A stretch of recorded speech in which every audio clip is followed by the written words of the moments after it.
But we wanted to make sure everything worked okay tonight because we are operating a lot more of our stuff on one device. And what I mean is all of the streaming is going through our router on EasyComm. So EasyComm, we've talked about them 1,000 times. The links are down below in the description of the video. And it's the way that we stream internet. And if you look at your screen in the right-hand corner of the screen, you'll see a faint flashing light maybe. Anyways, that's the router. I got it propped up on a file box, even though it probably don't need to be.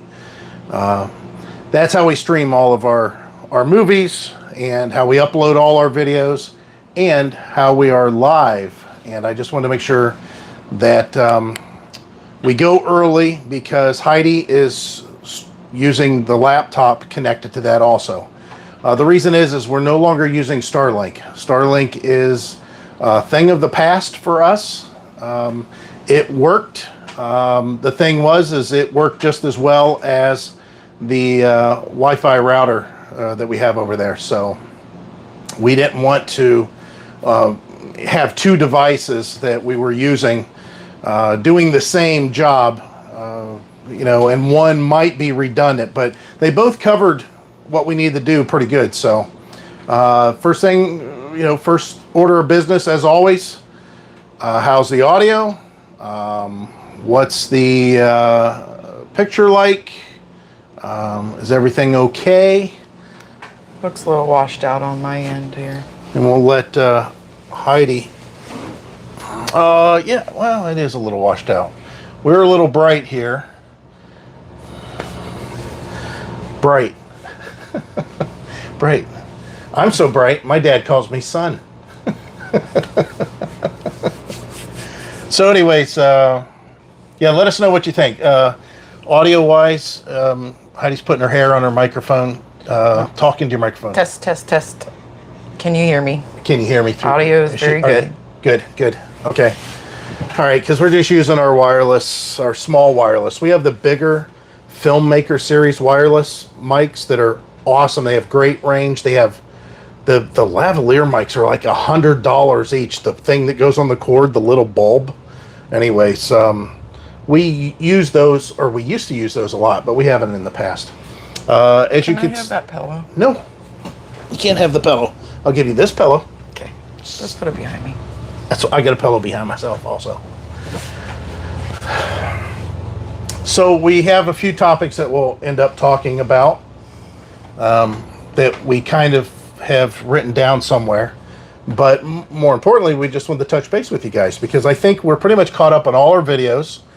We have some footage of some things that we did, but nothing extensive. Yeah, Mike actually got a haircut and he shaved.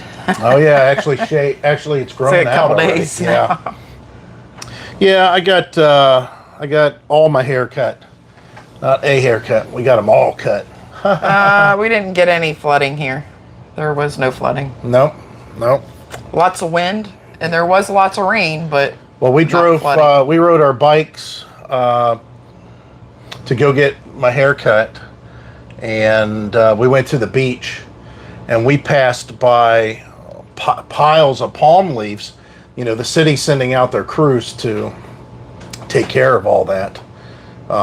There's a lot of palm stuff going on there. Palm leaves that have fallen. But here in the park, I mean, you can see the palm trees in the background there.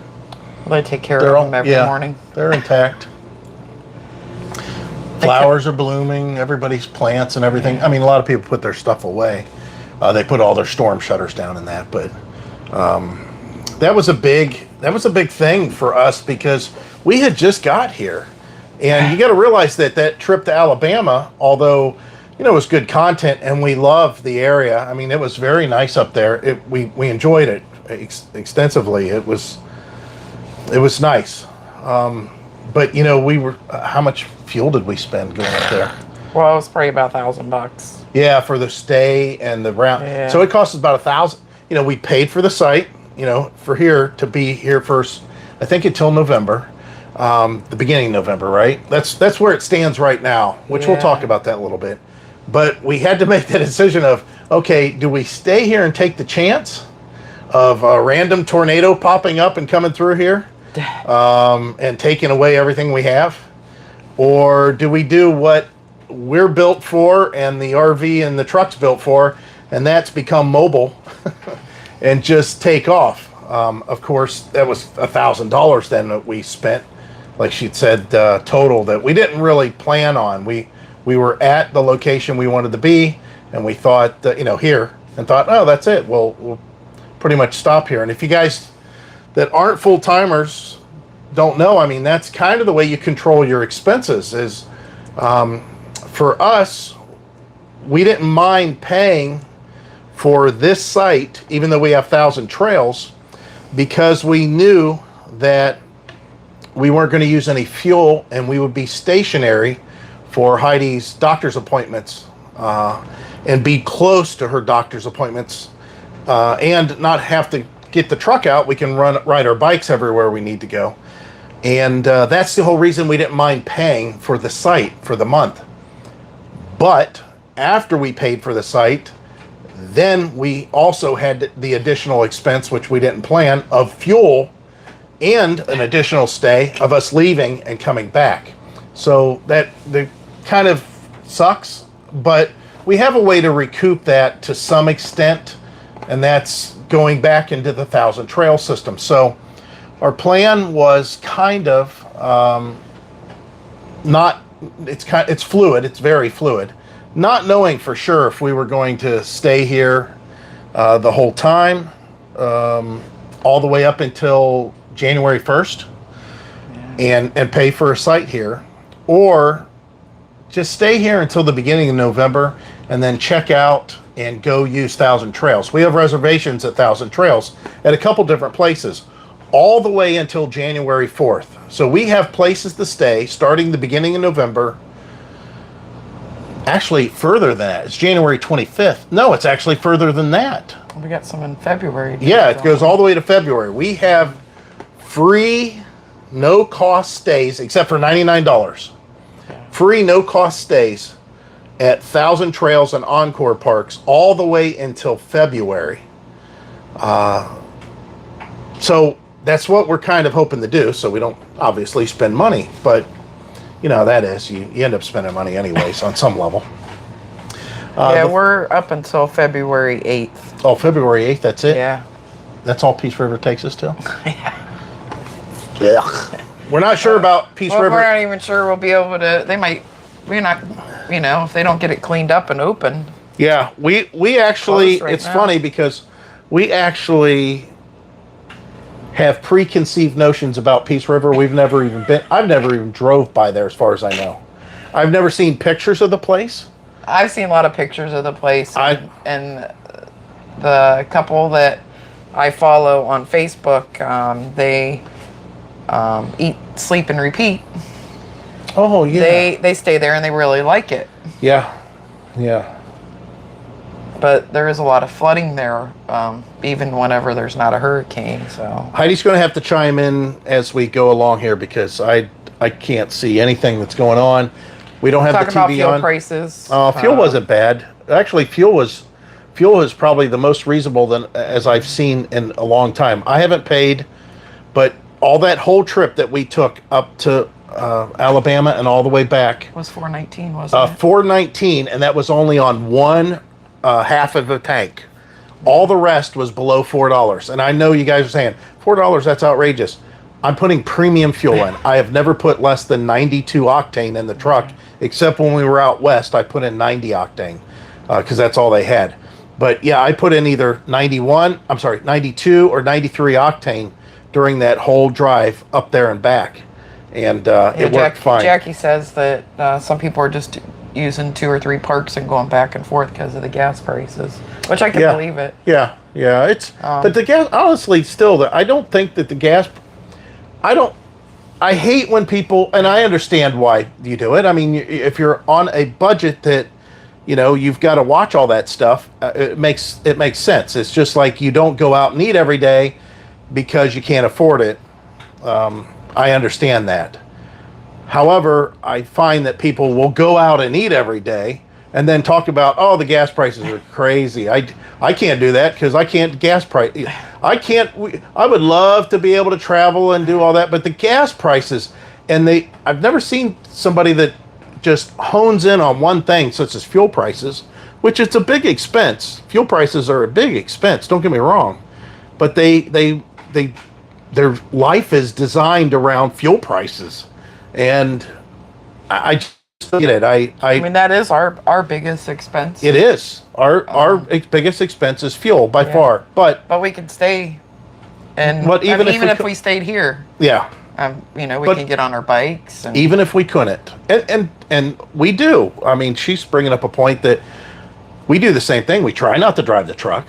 We also try to find places that there's stuff to do that we can ride our bikes. Can you imagine though if all of us all of us older people that are at least my age or older, and I can only relate from when I tell you this. In 1985, I say, oh my word, $1.25 a gallon, that's it. I can't afford to drive anymore. I'm not going to do fill in the blank here. I'm not going to go drag race my car anymore. I can no longer afford to go cruising at the local cruise strip. I've never met Heidi. I can no longer drive back and forth to work. I worked for almost 15 years, and I was more than 15 miles away, one way from our house. And there was times I did for 6 months, I was 74 miles one way to work. Can you imagine if I said, oh, it's over $1.25. I can't drive. I mean, gas prices are going to go up. It's just, that's like saying I can't afford to go RVing because the price of new shoes are outrageous. I can't afford to go RVing because the price of clothes are outrageous. I can't afford to eat anymore because the groceries are too expensive. I mean, it's a cost of living thing. It's the cost of living. So if you don't want to live, then fine, just hunker down and have a vehicle or that you don't ever put gas in and don't drive anywhere. No, we're not in our 40s. We're in our 50s. Oh yeah, I'm in my 50s. Heidi just barely made 50. I'll be 52 this year. He's the double nickel. Yeah. Oh yeah, you will be 52. Yeah. Yeah, we're 4 years apart. Yeah. There's a time that we're only 3. Yeah. But we're mostly 4 years apart. Right. I was 23 and she was 62. She was 19 whenever we met. She just out of school and I was out of the service looking for just out of school girls. Whatever. Oh man, look how fat I am. I'm really putting on the weight. Yeah, we both have since we hit the road. Here, let me do this. Let me move this pillow. I'm gonna see if it makes me look thinner. Oh my gosh. No. What do they say? What's Tommy Boy say? Does this suit make me fat? No, but your face does. Yeah. We should go on some sort of diet, but it's just the lifestyle. We should go on a diet. The food that we are ordering and eating is not good. It don't even taste good. I've never been more disappointed with meals that we order out, and I have no idea why we continue to order out. Other than convenience, right? But it's not like Heidi can't cook. She can cook very well, and it's not like she don't want to cook. She does. I don't know. It's just a convenience thing. We just finished off 2. She just baked cookies the other day. So we had cookies. She made spaghetti squash. It was awesome. Anyways, some reason I can cook. I need to cook. It has to do with the area. Yeah. Uber Eats. We got. I know you guys can't see it, but basically, right out that way. That's a quarter. I'll say it's a quarter of a mile to their front door. You think it's that far even? Where to where? Wawa. No, it's not a quarter of a mile. Okay, well anyways, it's very close. And of course they're open 24 hours and we can always get food there. No. There was no flooding here at the campground. That's not true. That's true. We weren't here. Right. I talked to the guy that, if you guys remember, when we lived here last season, we got here in November, we stayed here till May. During that time, we got a crazy idea, and we bought a mobile home in the park. We had the mobile home for about a month, and then we sold the mobile home in the park. And the gentleman that we sold the mobile home to, obviously, he's still here. And he came up and told us that whenever all the storms and everything, he said that the storm drains couldn't handle it. It was backed up in a bunch of places. But we've seen that before here. Yeah, it floods. It will flood here, but it's short-lived. Yeah, it doesn't stay. There's areas that are flooded. Of course, we are on our bicycles. We go outside the park here. We make a left. We go down the road about a mile. Yeah, it's 3.6 miles. And then we go over the bridge the rest of the way. So as the crow flies to the beach, it's much shorter than 3.6 miles. Okay. We are very close. So as far as weather is concerned, you have the Indian River, which the causeway goes over, then A1A, and then there's just beach. So yeah, there's no doubt. I have some footage on my phone. It'll come up in a video in probably our next video, where we were at the beach and the drop off is gone that used to be there. And the all the seaweed is way up, and there's a lot of seaweed in the water still. It's still churned up pretty good out there, but yeah, it wasn't bad here. I mean, I guess we should have done like some of the. I seen some lady post a video, and I never seen more clickbait in my life of. And don't get me wrong, she had good footage. It's just she wanted to make sure everybody clicked on her video. I survived Hurricane Ian from my home. Look at the footage, direct. I get it. I would probably do the same thing. It's just, I just seen a video today that got posted by, this is a non-RV YouTuber, and they're saying that still Florida underwater. Look at damaged areas even today. And I know for a fact that he took his four-wheel drive, because he's got like a four-wheel drive channel, and they went and hunted down one of the only few roads that was still flooded. And he got out of his truck and was standing on his tire, and his friend was taking the picture. And I'm thinking, if it's so flooded, how does his friend take a picture of it? Did they bring a boat with them and he floated his boat out just to get the picture? It's like I said, it's just like everything else. They want to sensationalize a lot of the stuff that's going on. But for the most part, this area was pretty untouched. There was some damage. We do see trucks that are, glass repair trucks that are going around. A lot of sewer drain cleaning trucks. We do see a lot of those on a regular basis here. So not everybody's having that much problems with needing glass and plumbing on a regular basis that we would see that many trucks. So something did happen here for sure. And I'm sure there's areas that are just prone to flooding more than others, but yeah. What else you got? Not much.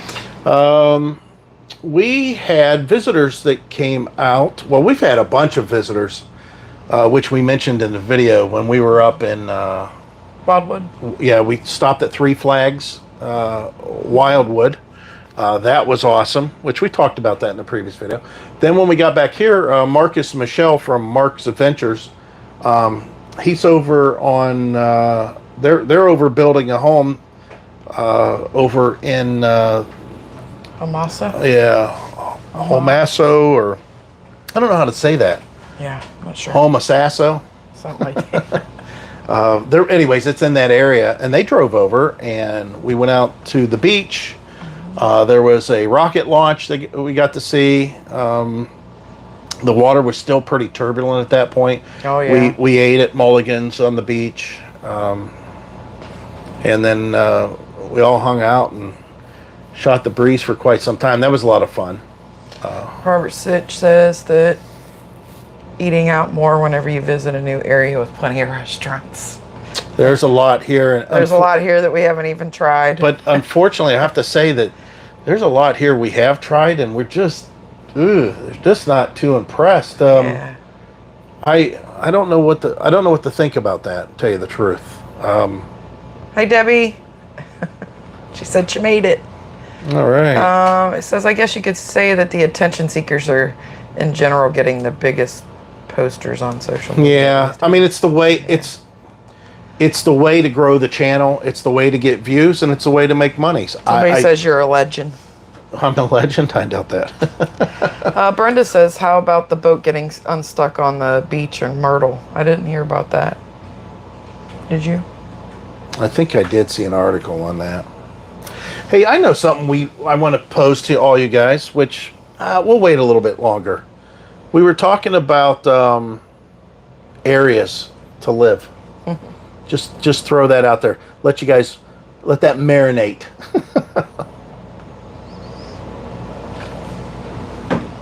We're not settling down. We still have a lot we have to go do. Like I said, we will be here for sure until November 1st. We know that for sure. After that, it's murky. And part of that could be because of Heidi's extra microphone she's wearing today.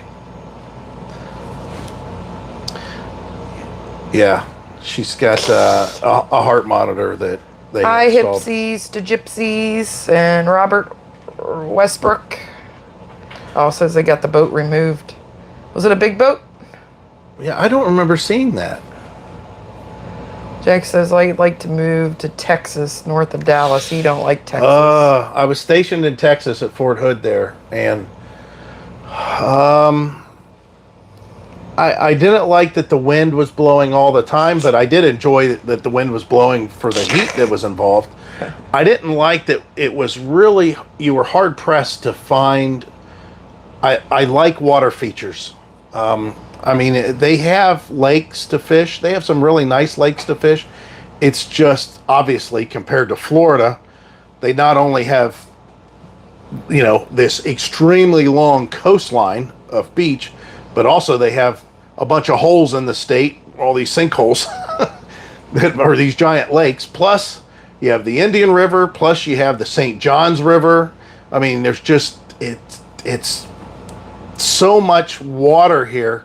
And of course, that's probably going to be the downfall of the state at some point in the future. Hopefully, it might be in our kids' time that this state might go underwater and just be gone. But yeah, it's really hard to.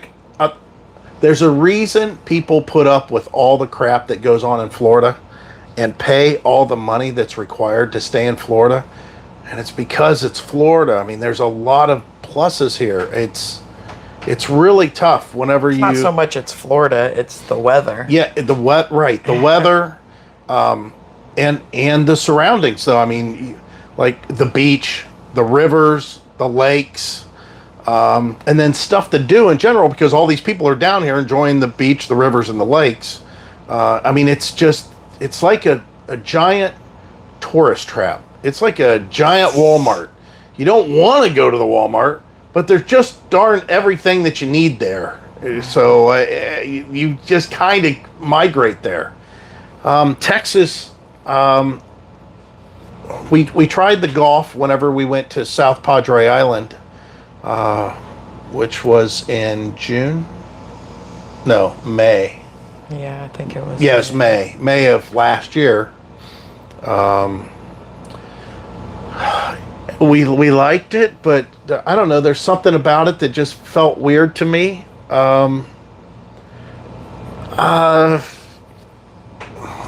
There's parts that I like about Texas, but I don't know. I think I have a bad taste in my mouth because I was stationed down there, and that area that I was in was horrible, and it stuck with me. Obviously I've been to Dallas and San Antonio. I did like San Antonio to some extent. Austin, we see how he talks about Texas. It was whenever he was in Texas. Now we went to Texas and we didn't see crap. Yeah, we saw crap. We did see crap. We saw crap weather all the way down. We saw a kind of crappy site that we were at, and then we left because more crappy weather was coming, and we saw a crappy travel to get across the state and out of the state. Yeah, I don't. Though that was a lot of rain, I will say. That was so probably much. the most rain that we've ever driven in. I was in eighth gear, I think, maybe seventh. I said it on the video.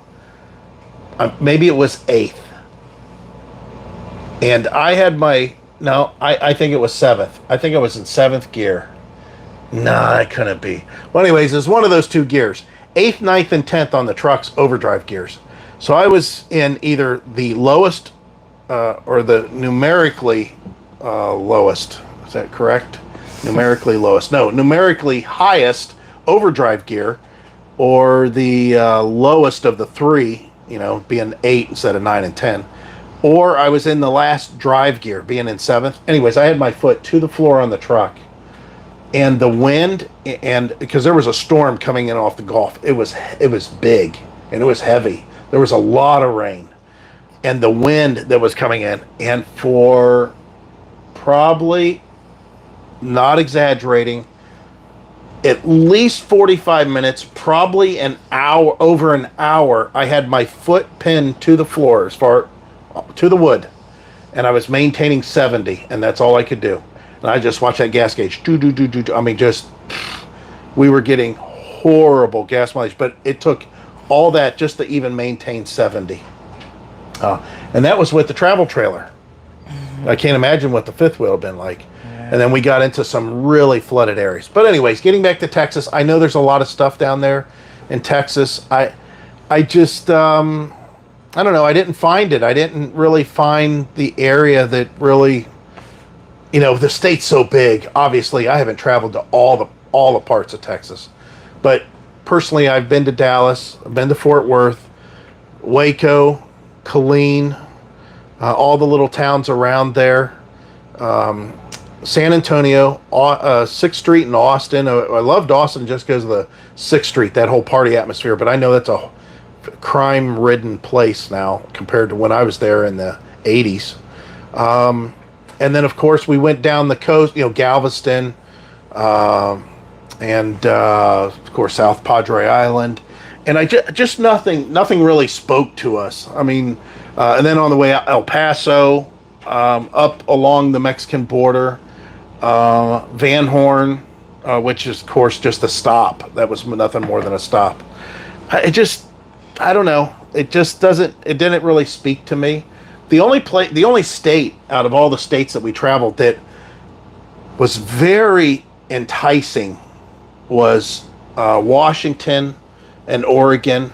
Those states were, but they're cold. I mean, and the beach, you can't really use the beach the same way. It's not the way I like going to the beach and seeing waves come in, the heat, just knowing I'm going to be burning my feet on the sand, going out there, walking the beach, picking up shells, looking at the boats, the wind coming up, all off the water, my glasses being sprayed with salt, just being a film of salt, having a film of salt on us, just that whole warm ocean breeze, the moon over the water, the whole thing. I mean, it's just, that's the beach that I'm used to. So even, maybe I'm a beach snob, because even when we go to the Gulf Coast, it really reminds me of Lake Erie a lot. I mean, although their beaches, I think, are cleaner and nicer, and the water looks cleaner because it's not churned up as much, as far as I can tell.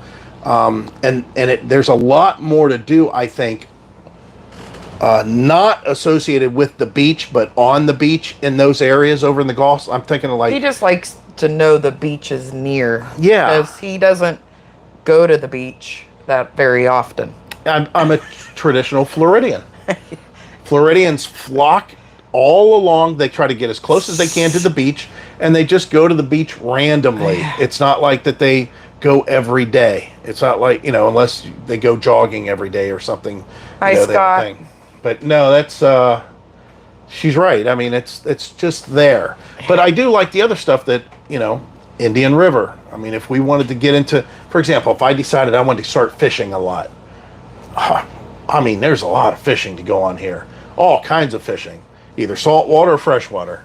And I mean, all the lakes that are inland, more inland, or the river, the Indian River, or the St. Johns River.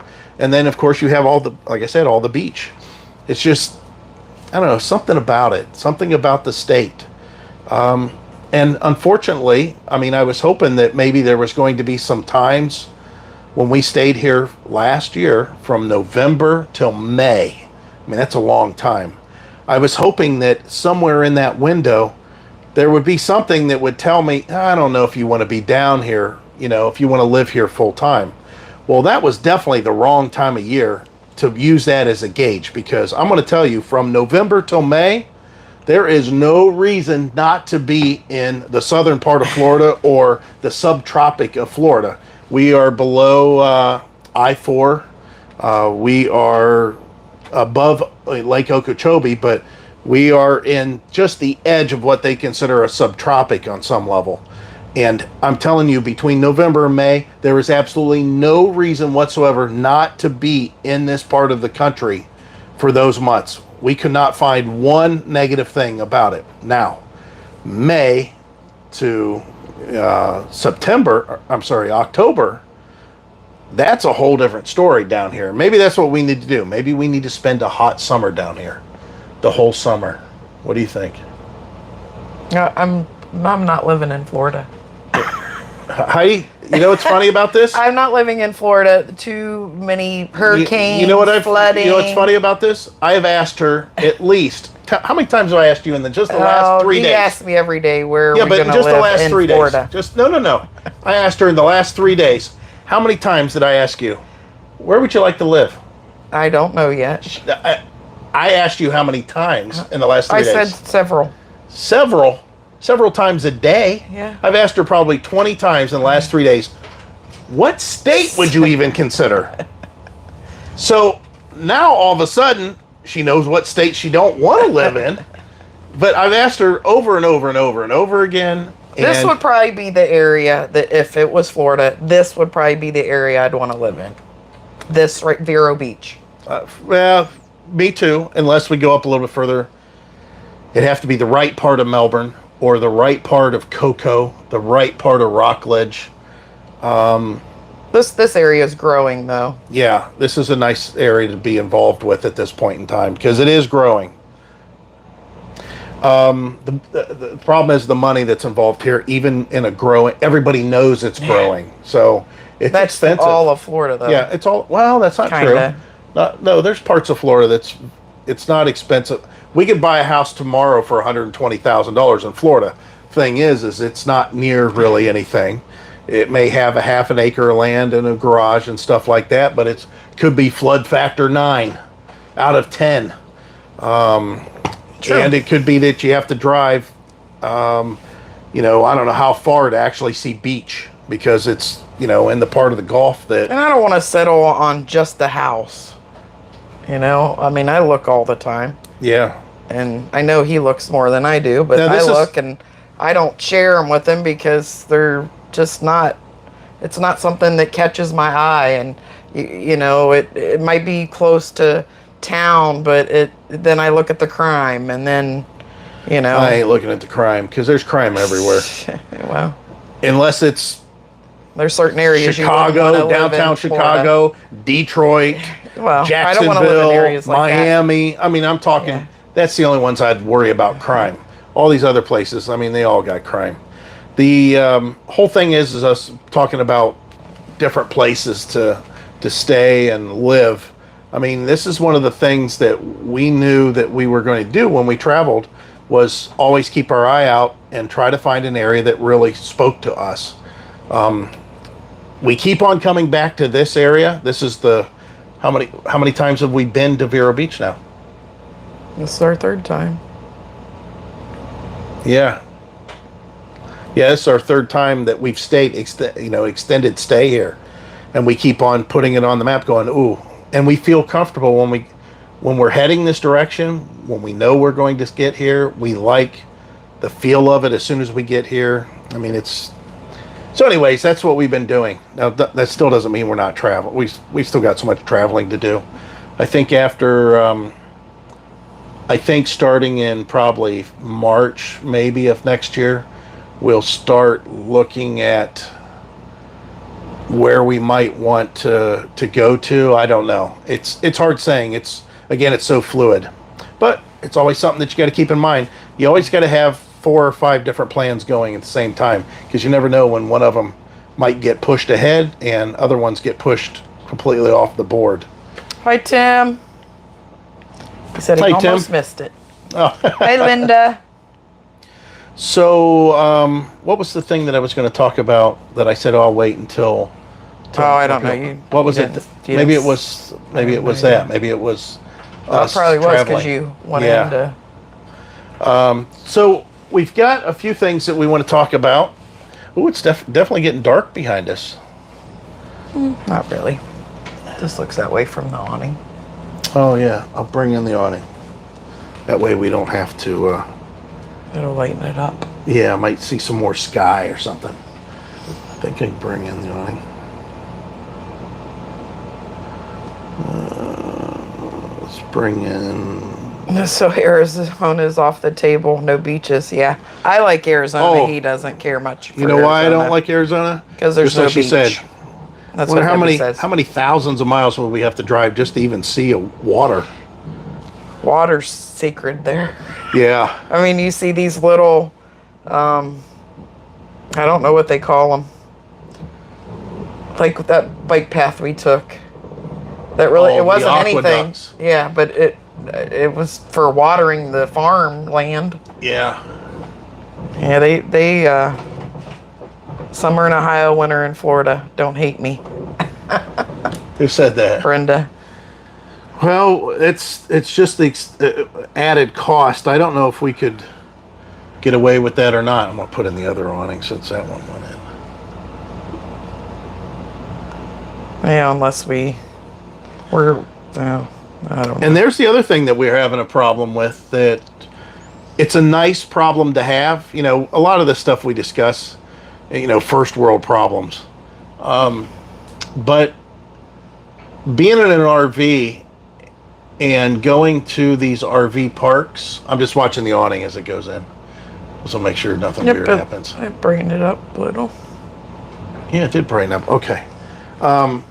One of the things that it's a tough thing for us is we're 3.6 miles from the beach.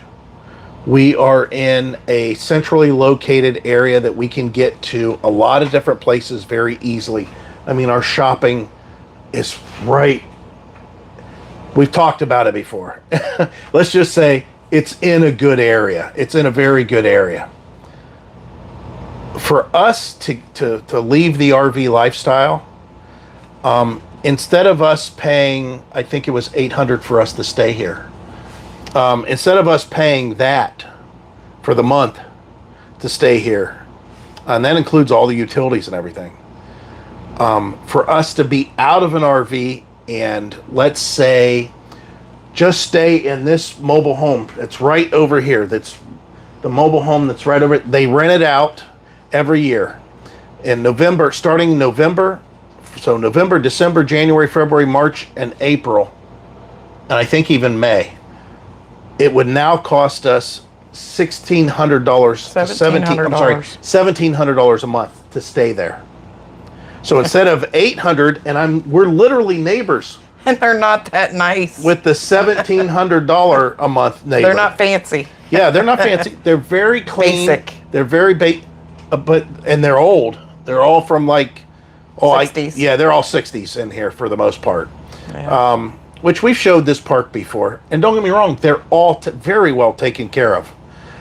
Still, because we're in an RV, because we have the RV lifestyle, it's only $800 a month for us to enjoy all the amenities in this area, just as much as that $1,700 a month plus utilities is paying over there. So for us to get used to doing what we've been doing and stay in really nice places, in really nice areas, with a lot of nice features. For you to buy that, in a home, it's expensive. It's very expensive. For us to have a little bit bigger piece of property, let's say less than a quarter of an acre, and have a very small home without a garage, just with a concrete driveway, with no deck on the back of the house, no swimming pool, nothing like that. It would cost us over $200,000 for just a 2 to 3 bedroom home with 1 to maybe 2 baths.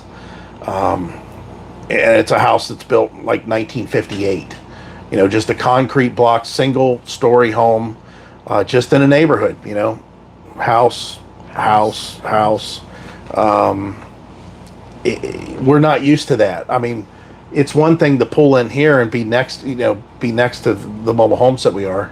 But it's another thing to go into an RV park and get shoved in between some people. We can always leave. And it's another to make a purchase of a home that you can't leave, that you're stuck there for quite some time, and realize that maybe the walls aren't closing in on you, but the yard is, the neighborhood is. Let's just say that. So what is your price range for a home base, and are you looking for a single family home or just an RV lot? Well, there's something too. We talked about if we could find some sort of a lot that we could park the RV on and go from there. Maybe eventually move in a mobile home, possibly. See you, Jackie. Thanks for stopping by. I don't know. We're pretty fluid with that. I don't know. And I'll have to say that, unfortunately, it's not unfortunately, Heidi and I is the type of people that, if you remember, or if you watched us from whenever we first started this whole trek, when we were looking to buy a home initially, when we were first married, we never looked at expensive big homes. Never. We never looked at anything big and elaborate, with 30 by 40 pole barns with 6 acres of land and 5 bedrooms and formal dining. We never looked at any of that. We always looked at little ratty places. We always looked at places that needed help, that we could work on.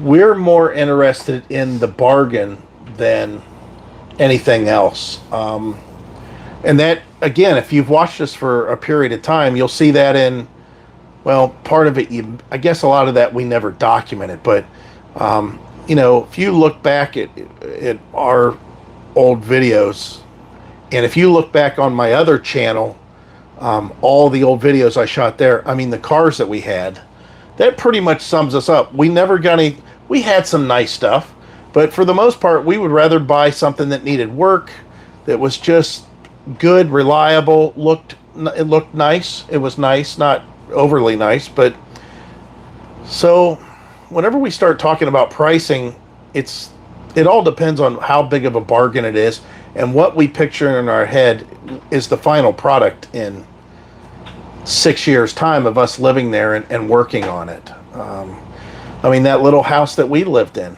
it suited our purpose just fine. It wasn't the best house in the world, but it did exactly what we needed it to do.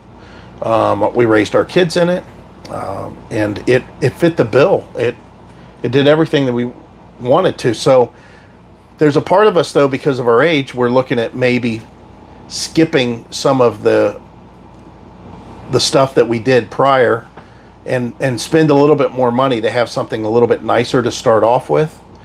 But at that point, in my mind, I'd have to think of it as some sort of an investment on some level. I just want to make sure that it doesn't depreciate. At this time, I think everything's going to depreciate. I don't think that housing prices are going to continue to climb.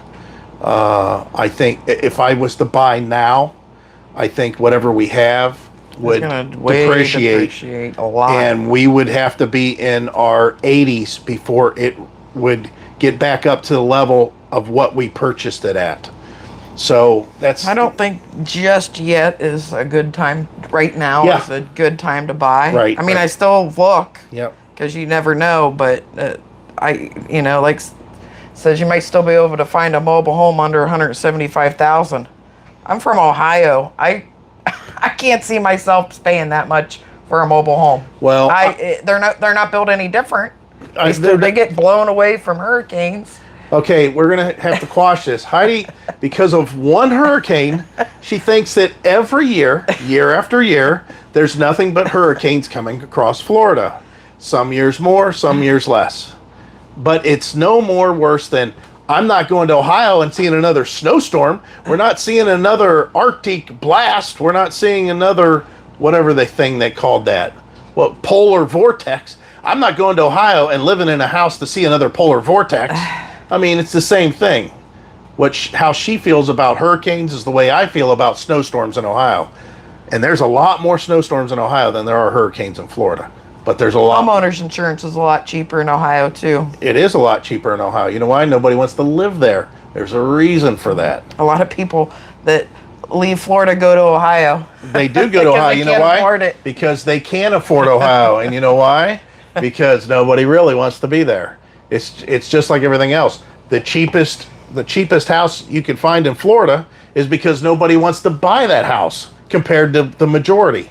So I that's why will it's not cheap. live anywhere that I have to just work to live. I'm not doing it. I mean, Well, I don't know. I mean, Where do you think that happens? no, I'm just saying that's what I'm not going to do that. You did that for 20 plus years. Yeah. 20 plus years. It's the same thing. But the whole idea is that Johnson says that the real estate in Arizona is crazy, but it's starting to come down. yeah, 'Cause if you just buy an RV lot and see, that's what we're thinking. mitigate Eventually, all your risks, we'll have to hurricane get. comes and just move. We'll just have to get some sort of a place that we can stay stationary. Quite honestly, we could be stationary right here, right in this place. I'm sure that they have something that will pop up to where we could stay year round right here until we could figure it out. And there's nothing wrong with that. Again, we've got traveling we've got to do still. We want to go see some more stuff, but the whole idea is at some point, I think, as RVers, everybody's going to get to this point if they travel full time. You see everything that you really want to see. You miss stuff. You would love to go back, but then you realize the amount of time and effort and money and everything that's involved to do it, and then you start double, questioning all that.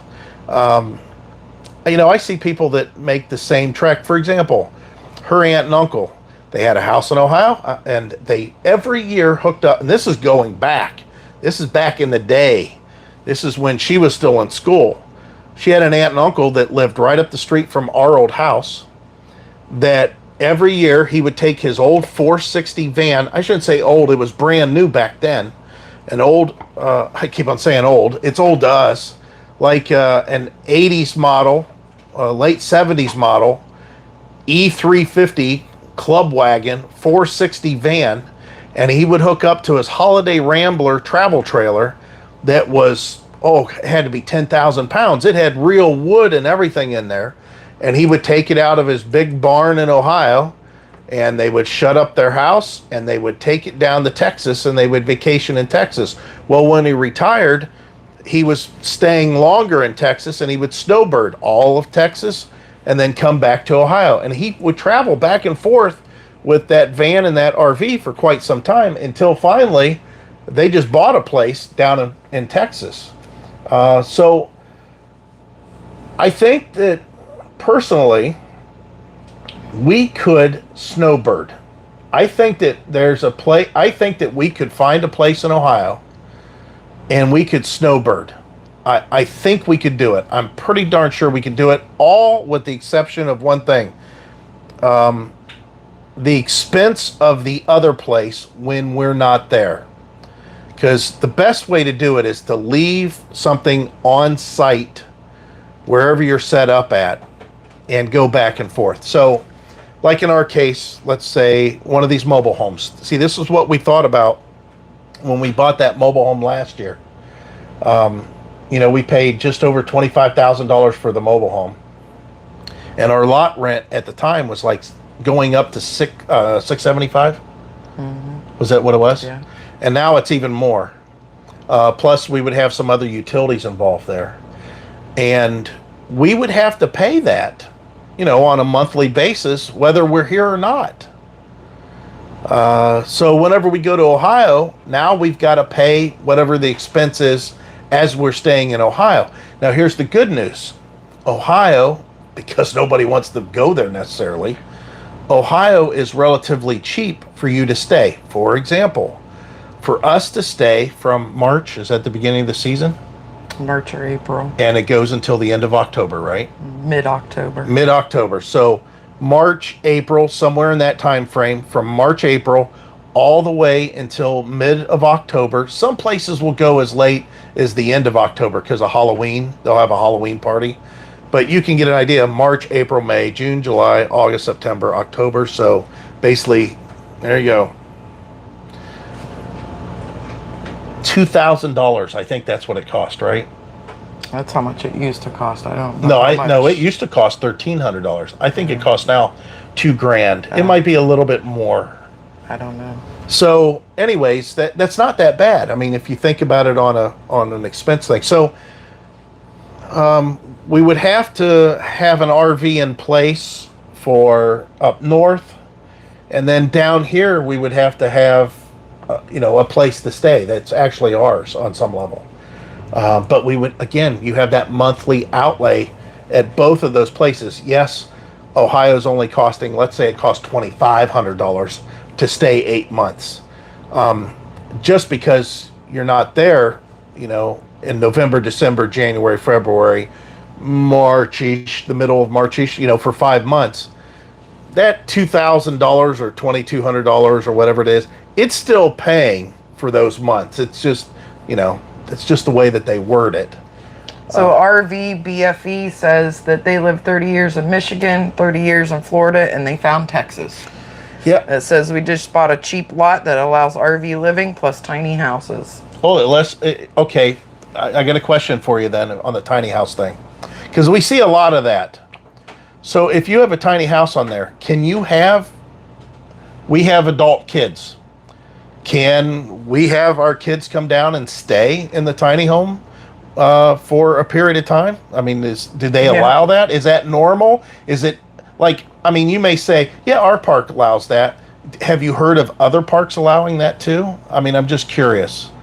It's something that we thought about, because obviously the further away we get from Ohio, the harder it is for our kids to come visit. It's just something to consider. So I was just curious.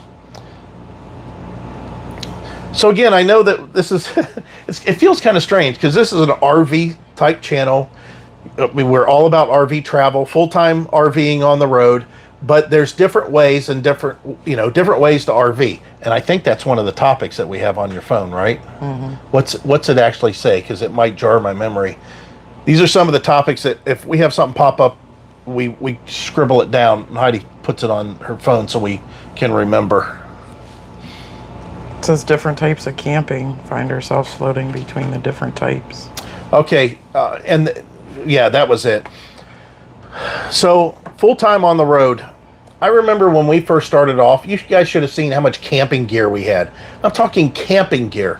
I'm talking the Dutch oven, pie irons, the grate that you pound in the steak over, next to the fire pit, and it swings around. It's a big grill. And anyways, we had all that stuff. The can cooker that you put on the fire. And we used it all the time when we camped. And guess what? When we hit the road, all we did was move that stuff around and out of our way until we finally go, why do we have this crap? And we got rid of it. You're going to find that there's different levels of what that thing said, what Heidi already mentioned. There's people that full-time RV and they do the snowbird thing. Hi, Amy.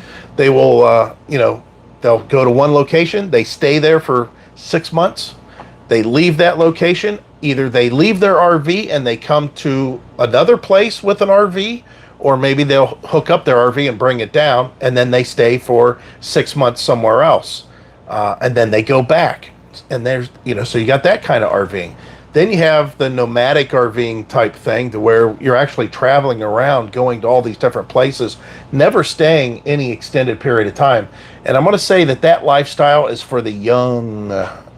We consider ourselves on the lower end of the senior scale, but nonetheless, that moving around all the time, every day, is a blast to do, but will wear you out to where you just get to the point where you want to decompress. And that's kind of what we did when we got here last November.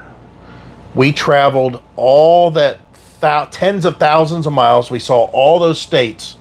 And when we got down here, I was so relieved to just stop and sit in one spot for an extended period of time. It was just very, very nice.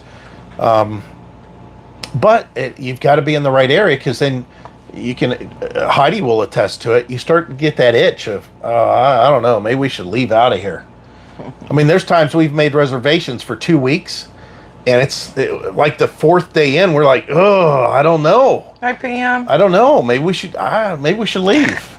You can ask Heidi. She does that a lot. She never has go, no, I think we should stay the whole 2 weeks. He's always like, we get to the place and he's adding 5 days, and I'm like, are you sure? Can't we just wait until the night before we leave to add more days if we want to stay? Nope, he wants to do it the first day. Well, I don't want to lose out, because we get to certain places, and that's my excitement. My excitement when we get to the place, I'm like, oh my God, this place is awesome. We're gonna need more time to stay here to check all this stuff out. And I do. I'm like, oh, okay, we need to add time. And then we start realizing, hey, we're seeing a lot of this stuff right off the bat, and okay, we don't need to be here any longer. Hello, EJ. Yeah. Irby says, I noticed you guys move fast. Yeah. We do. Yeah. Well, like I said, we'll get into a place and it's just because we can right now. I mean, yeah, it's one of the things Inspirational Nomad says, you'll both figure it out. Stay positive, one day at a time. Even if you make a mistake, you'll figure it out. He says you are both survivors. Yeah, we kind of we thrive a little bit more when we are faced with a little bit more. I don't know how to describe that. But we're never on the same page. I'm sure you know that. Oh yeah, we are. We're on more of the same page than most. She says that, but that's that. Okay, for example, I'll tell you how much we're on the same page. We were sitting here just, I don't even know what we were doing, watching TV or something. I don't remember what was going on. But both of us at almost the exact same times, like, I think we like to order some pizza. I think I want pizza tonight. We haven't had pizza. It's not like a regular thing. We don't normally get pizza, but for whatever reason, we were both like, man, I could go for a pizza. And it was late in the evening. We do that crap all the time. So we're definitely more on the same page than Friends we of like ours to have a fifth wheel sitting on a lot in Frostproof, Florida for $400 a month. No, nice. I just looked at a house at Frostproof. It's not very expensive to live there. Sure, anybody can stay with you. We aren't in an actual park. It's privately owned lots, and I guess you call it RV tiny house subdivision. So wait a minute, was that the one in Texas? Mm-hmm. Yeah. So you can? Anybody can stay. It's not an actual park. It's privately owned lots. Oh. And I guess you call it an RV tiny house subdivision. Okay. Yeah, it's something we thought about. I mean, there's the I don't want to have two properties. I see the perfect example of these Canadians coming down here. Grant you, they couldn't. It was 2 years, but they put so much money into, and then they had to leave. I know. I mean, they spent their whole winter fixing, and some of them didn't sell. A lot of them sold. Oh, get a super chat. Oh, well, thank you. I haven't seen that in a while, and I don't have my phone. You don't have your boo-boo? My phone's up there. I can't do it. Honk, honk. I I used to have a thing that pushed. Thank you very much. Yeah, I appreciate that. That's A lot of awesome. RV Nomad channels I watch are buying land and tiny houses in Arizona, hot and humid. Yeah, No, it's not humid. it's not humid in Arizona. It's just arid. hot. Yeah, it's arid. It's very arid out Yeah. there. Yeah, that's. We like Arizona. I liked it out there. I liked where we were. I liked the people. We just watched a video the other day. Get this. I want you guys to type in your response, what you think. Uncle Stellar's in the house. Oh, awesome. That is awesome. Now it will be broken. Race for impacts. I want you guys I want to pose this question to you. And without looking, please don't look it up on Google.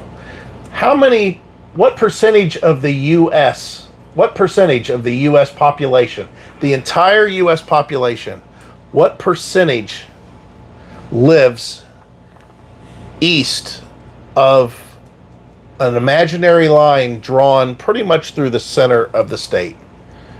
So let's say from Minnesota all the way down to Texas, and not encompassing all of Texas, but part of Texas.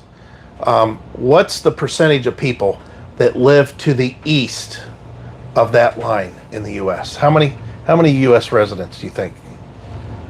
Just curious what you guys come up with, because it was I never really thought about it. So when I seen this statistic, I was like, that seems like an awful lot. But here it wasn't at all. Yes, Pam, we agree. The barking dogs, when you find a nice place, it kind of stinks. Look at everybody typing in. That's awesome. I don't even know what you asked. So that's okay. No.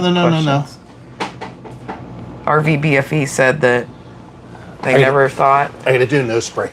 Says we always laugh. We never thought we'd grow up to live in an RV or in glorified shed. I mean, tiny house. LOL. Yeah. Best part, it's cheap. Sorry if you guys have to hear me snort this. Yeah, because you didn't take your mic off. Yeah, I didn't want to turn it off. That's why. Hi, Mike King. Okay, so those are really good guesses, but believe it or not, there's a couple of you are really close. 80%.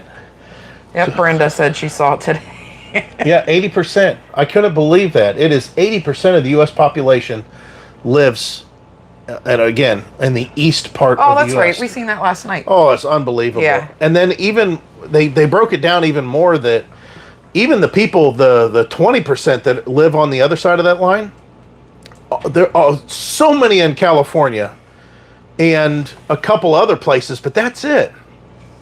It's so in the middle of the country. If you take out they drew another line that basically took out Washington, Oregon, California, and they took that, and then there was that section in the middle, and there's hardly anything. There's hardly anybody that lives out there.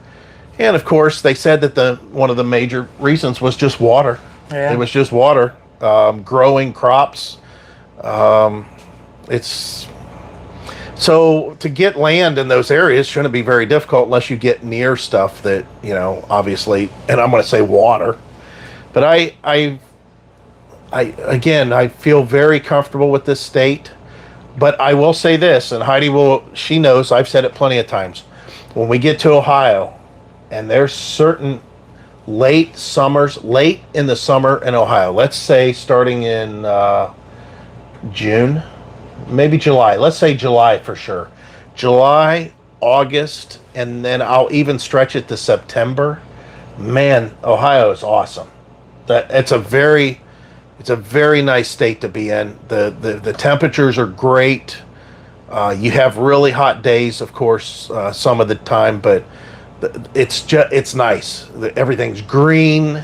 It's very nice there. I mean, it's nice to look at. It's nice to be around. But you're talking living in a state 12 months out of the year to enjoy 3, maybe I'll stretch it and say 4 months of that time. There's, for people that don't live in that part of the country or never have been in that part of the country, including, I'm talking like Illinois, Indiana, Michigan, Ohio, Pennsylvania, New York, maybe West Virginia, I'll even say Kentucky, but basically up in the Rust Belt area where, the snow from the lakes and all that stuff.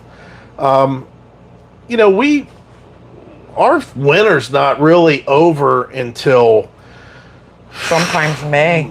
I'll say March. It'll start slowing down, maybe. And April is like a recovery period. Everything's still muddy and wet, and all the winter harsh is revealing itself fully at that point. Stuff starting to grow. But May, and even May, there's been plenty of times that it hasn't been until like May 20th. I'll say anything after May 20th. Well, I mean, we had snow.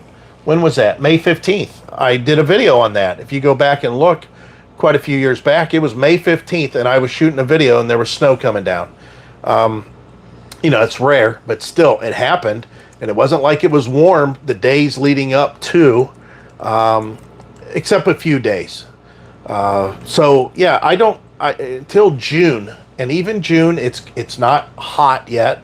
But starting June, July, August, September, and sometimes October, I can deal with those months, but October starts to get really cold.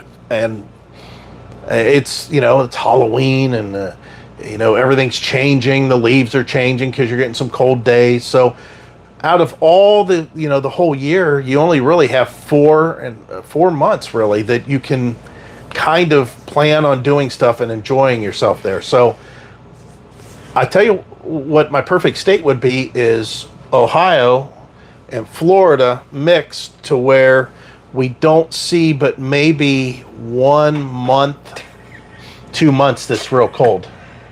But not so hot in the summer that you can't enjoy the summer every day outside. Amy Jones says, George and her were just talking about the discount lots. Yes. And she says, we don't know where we want land. Nowhere with snow, though. Yeah, we're all, I think, kind of on the same page. People have been in snow for a long time. We definitely don't want to see snow.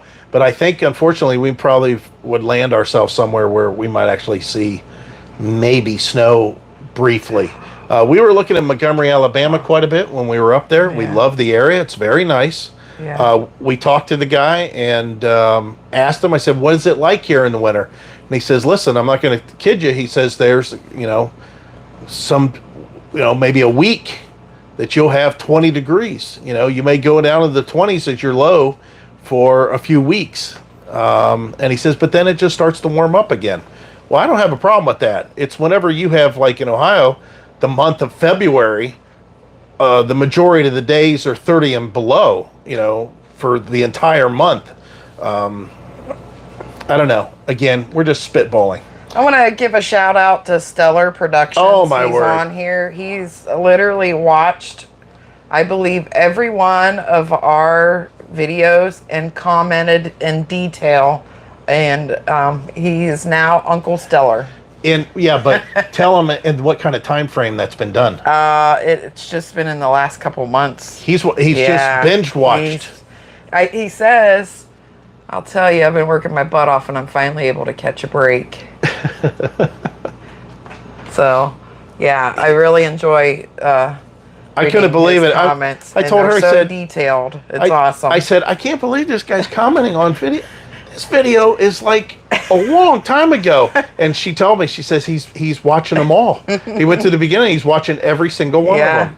And we've got a lot of videos out. So watched them all. It's kind of nice. That's one of the things that I wish more people would do, just because we covered so much stuff. And it's hard for me to say this because on one level it's kind of self-serving, me say kind of pumping ourselves up or something. I don't want it to come off as arrogant or narcissistic or anything, but we had a lot of videos that were crappy videos, but it told part of our story, and we had some good content on videos going way back. I mean, stuff that I was, working on projects and that, and I don't know, there's a lot of content that I don't mind going back and looking at for reference every once in a while, whenever my brain, Swiss cheeses and I forget something. But yeah, I wish a lot more people would go back and just explore those old videos. if anything, to get a laugh. Yeah. Especially now, you see the way. Hell, look at the ones that we shot in 2017. Oh my! I was roughly 60 pounds lighter. Yeah, I was about 60 pounds lighter then. I think 30 pounds. Yeah, lighter. we decided to go. And if you look at the ones prior to that, I was probably about 40 pounds heavier than that period. Yeah, I was like in the 240s, maybe the 250s, and then I went down to 215. We lost, then we gained all the way back again. We went through so many different iterations of our plan. We thought we were going to do one truck and this trailer, and we were going to have this generator, and we were going to travel with this, and we were going to use it, and then it just changes all the time. It's so funny, but we were pretty sure at the time. We were pretty confident at the time that's what was going to happen, but it didn't. I want you to tell me what the next thing was, because I think I have a rant coming on. Yukon Jack chats and RV window rants is Dion's favorites. I can't. And I can't. Stellar says he loves the older ones with our travel trailer and our Terry camper. Yeah, we did. Let me catch up on these or the comments. Oh, okay. Robert says British Columbia is about the only province of Canada where people can live in RVs with both mild winters and high real estate prices. Seabus says they bought land in East Tennessee but don't plan to winter there. It's our season. Maryland in summer, Florida in winter's the plan. I've never been to Maryland. We like Tennessee. Well, we drove through. We were at Dale Hollow on one of our previous videos. We went to Dale Hollow for a week. Yeah. We liked that. We liked that part of nice. Tennessee. It was nice. Debbie says, Mike, 4 months is a stretch on the weather. I know. I know. Brenda says, still love the remodel of the Terry. We get comments at least once or twice a week. It's a video that appeals to new viewers. So. Yeah, Brenda, when we watch a YouTube video on the big TV, yeah, we're bad about comments too. Yeah. Sometimes we will. Started watching you when you first were working on your other camper. I missed some, so go back and watch them. Certainly, in the internet age, people were more permanent record of what they have done. Yeah. Yeah. Says, yeah, your garage was pretty hilarious, and I love Mike's rants. It's like, preach the gospel, brother, preach it. I don't know about the gospel. I love it. But I'm going to step out, and I'm going to tell him what he's... Oh, yeah, she's going to step out. Yeah, I'm still smoking. She's going to go see how many mosquitoes are out there, how many no-see-ums Oh, my gosh. The no-see-ums. Yeah, I scratched up here. Yeah. In this... Well, we've never been here in October in this area. No, we have not. You cannot sit outside any part of the day without getting bit up by no-see-ums. That's why I was scratching my legs. I don't know if you noticed that. I was scratching. I'm like, what the heck's biting me? I don't see anything. It's those stupid no-see-ums. You have little scars on my legs. Where those are for mosquitoes, though. I've scratched. Says you can't jump into an RV with no skills. Oh, this is part of the rant. I'm having a hard time with these people I'll that let him rant. Make sure you pull your microphone off. Yeah. Just set it down there. Okay. That the people that are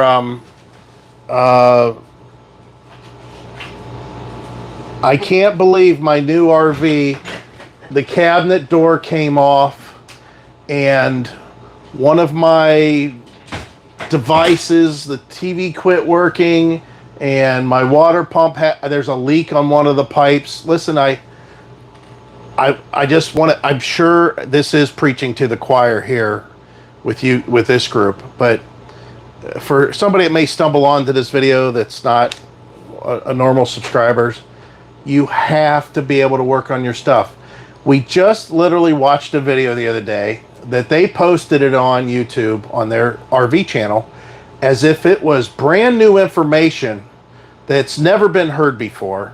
And that is, go figure this out, that RV dealers and warranties aren't the best thing to be, to get involved with and expect to have problems. And you may be without your RV for a period of time. And then they go on to talk about how they were without their RV for a period of time. I was talking about that I think it was in 2015. Oh, I know it was 5 years ago, so maybe it's 2017. These warranties that are being offered are just, if it's a major structure thing, I would hope that I have a good,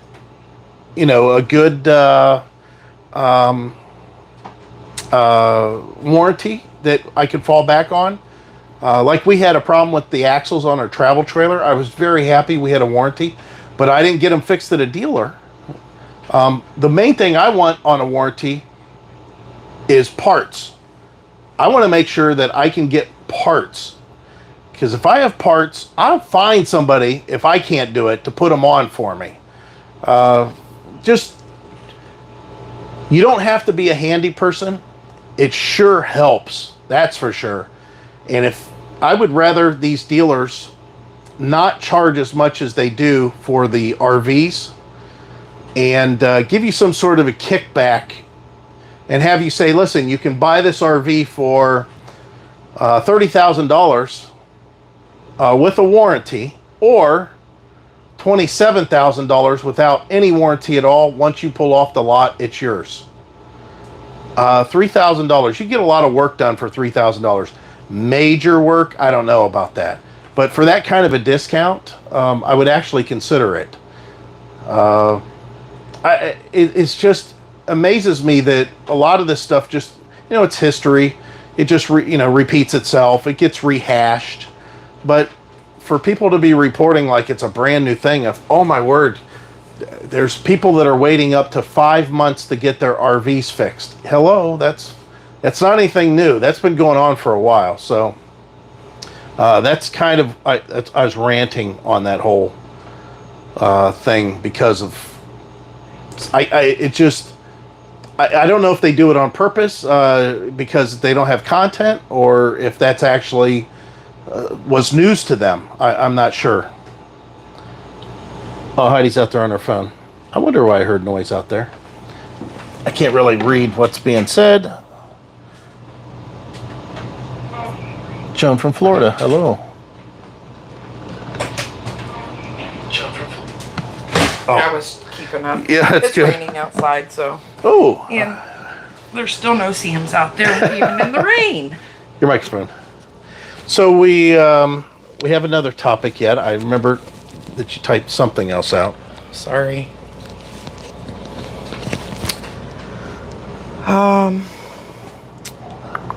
I didn't rant so much about that, which I'm kind of glad. Yeah.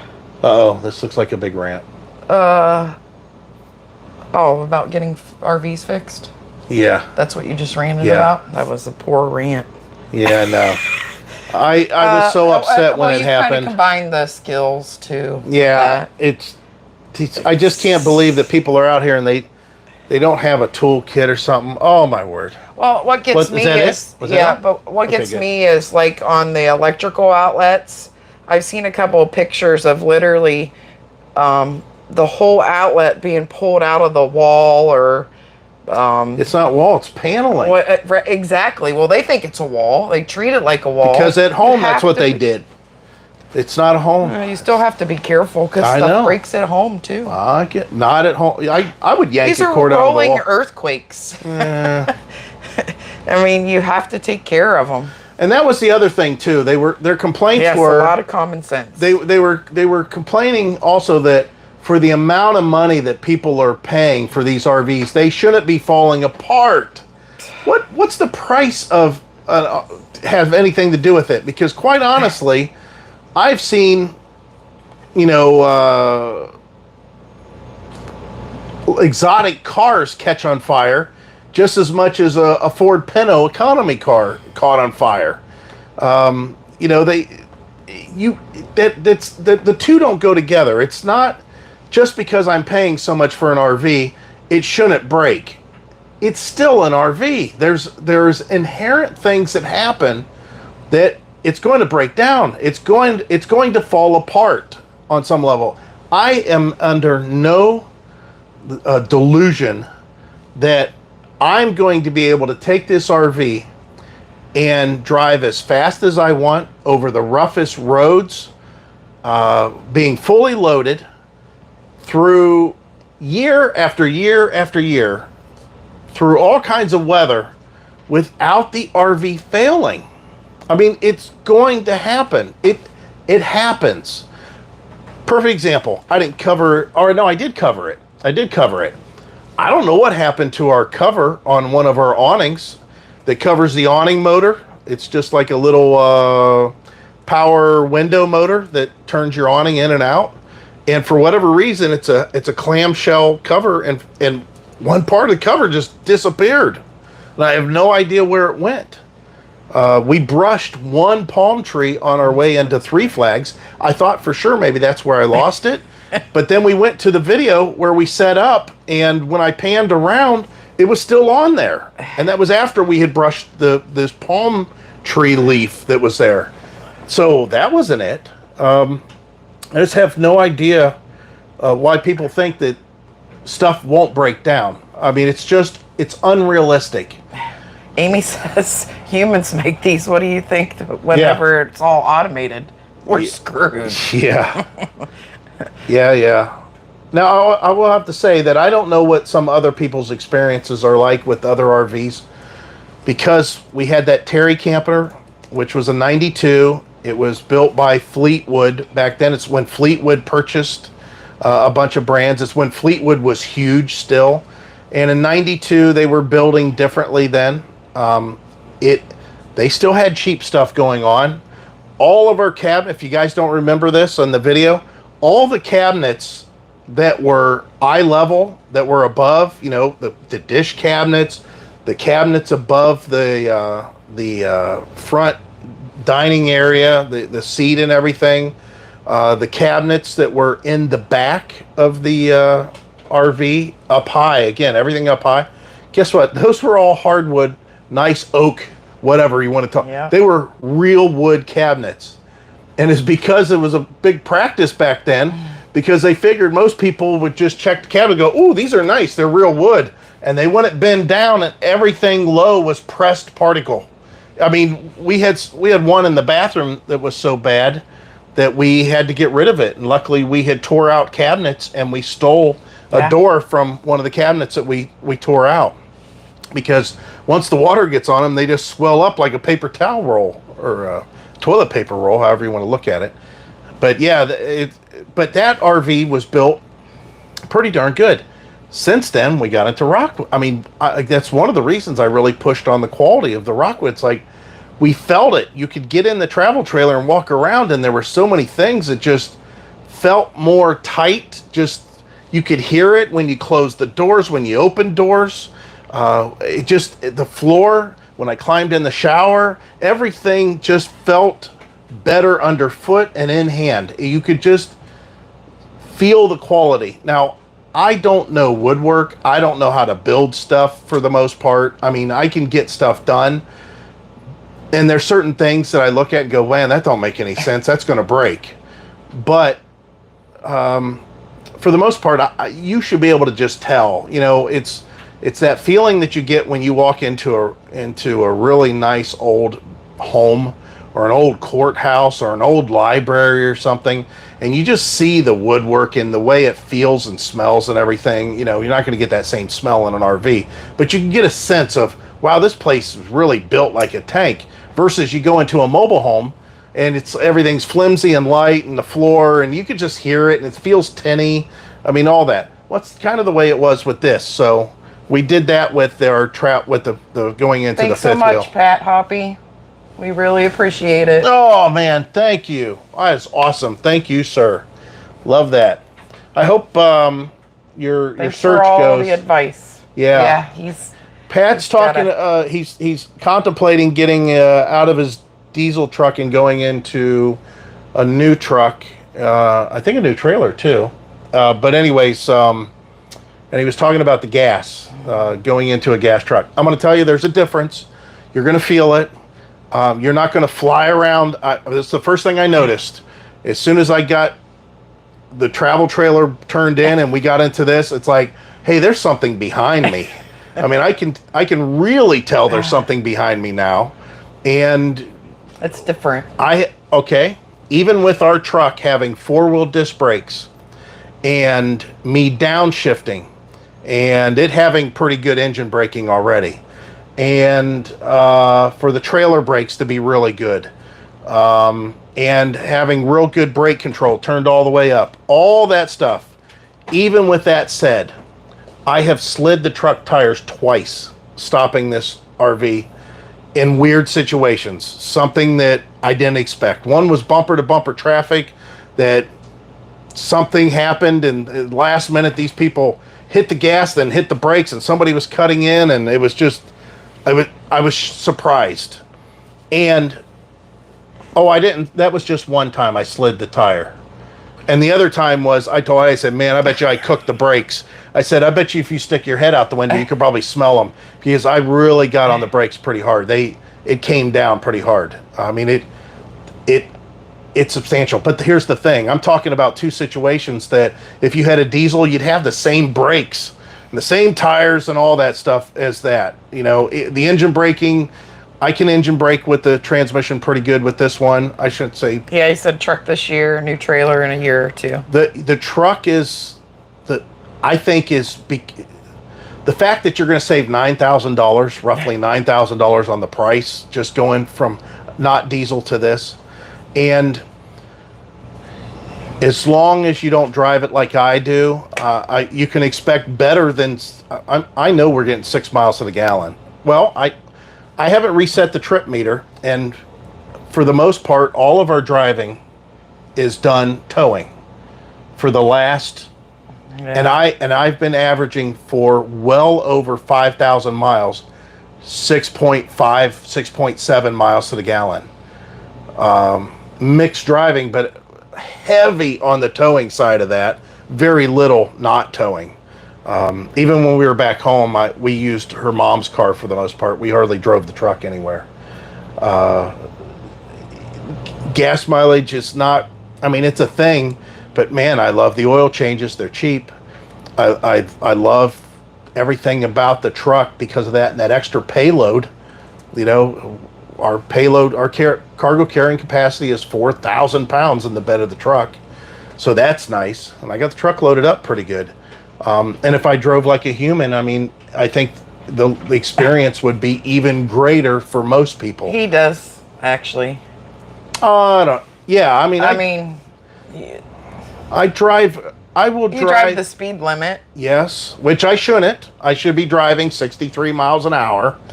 Yeah, we probably get maybe 7.5 miles to the gallon. We used to. Yeah, we could. We haven't seen that for a long time. Yeah.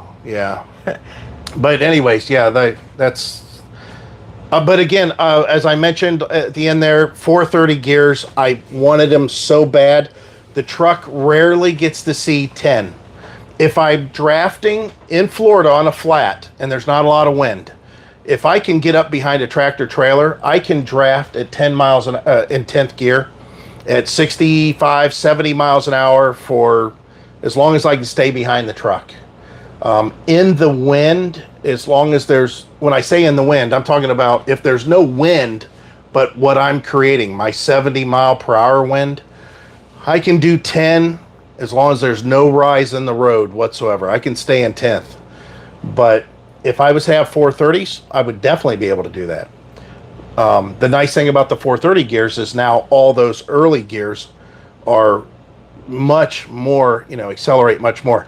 And I'm going to tell you this, you guys, I'm thinking about doing a video on this, but I haven't figured out how to do it yet. Man, I think what I could do is take the truck.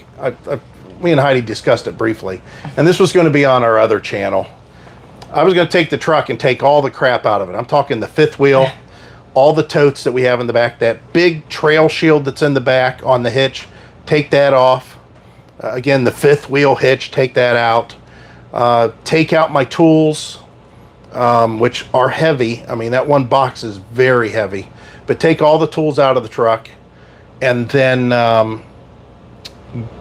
try to find the local drag strip and run a quarter mile with the factory tune in it, and then run the quarter mile with the tuner.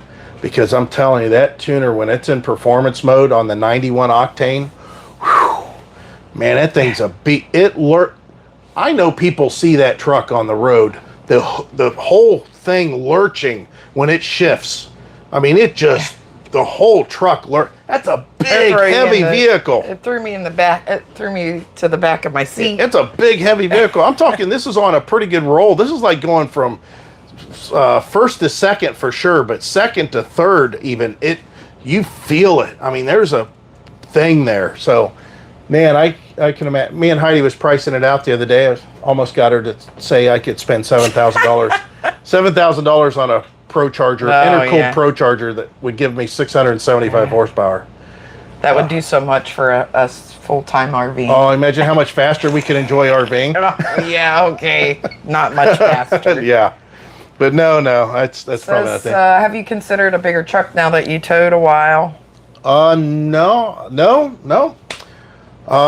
If I was to go out, I've always said this, if I was going to be towing over 10,000 miles a year, every year, and if I was to go out west and explore extensively the mountains in that, with this being 12,000, whatever the weight is on this, 12,100, we're maxed. Yeah. We are at the max of what this trailer is.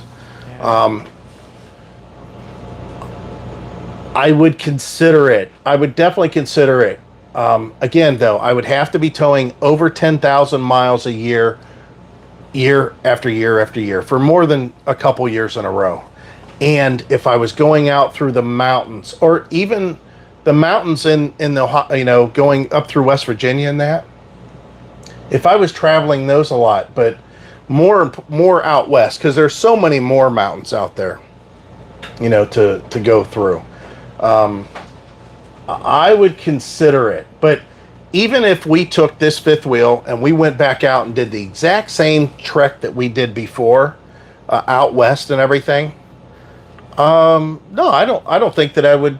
Not for just that. Not for just what we did. I'll tell you honestly, though, we just talked about it the other day. I was so sick and tired of seeing mountains out there. I told her, I said, it's beautiful, but I said I would just love to just be able to set the frickin' cruise control and drive for hundreds of miles at that. I was so frustrated with, oh my God, here we go, more hills again, and I'm you got to think about all that stuff. You got to think about how fast you're going up, how fast you're going down, how many curves there may be, or do you need to get a run for the next hill? Because now a lot of those people that have made those highways through the mountains, they were smart. They didn't say, okay, we got to go over this mountain. Let's start here and go straight up and then straight down.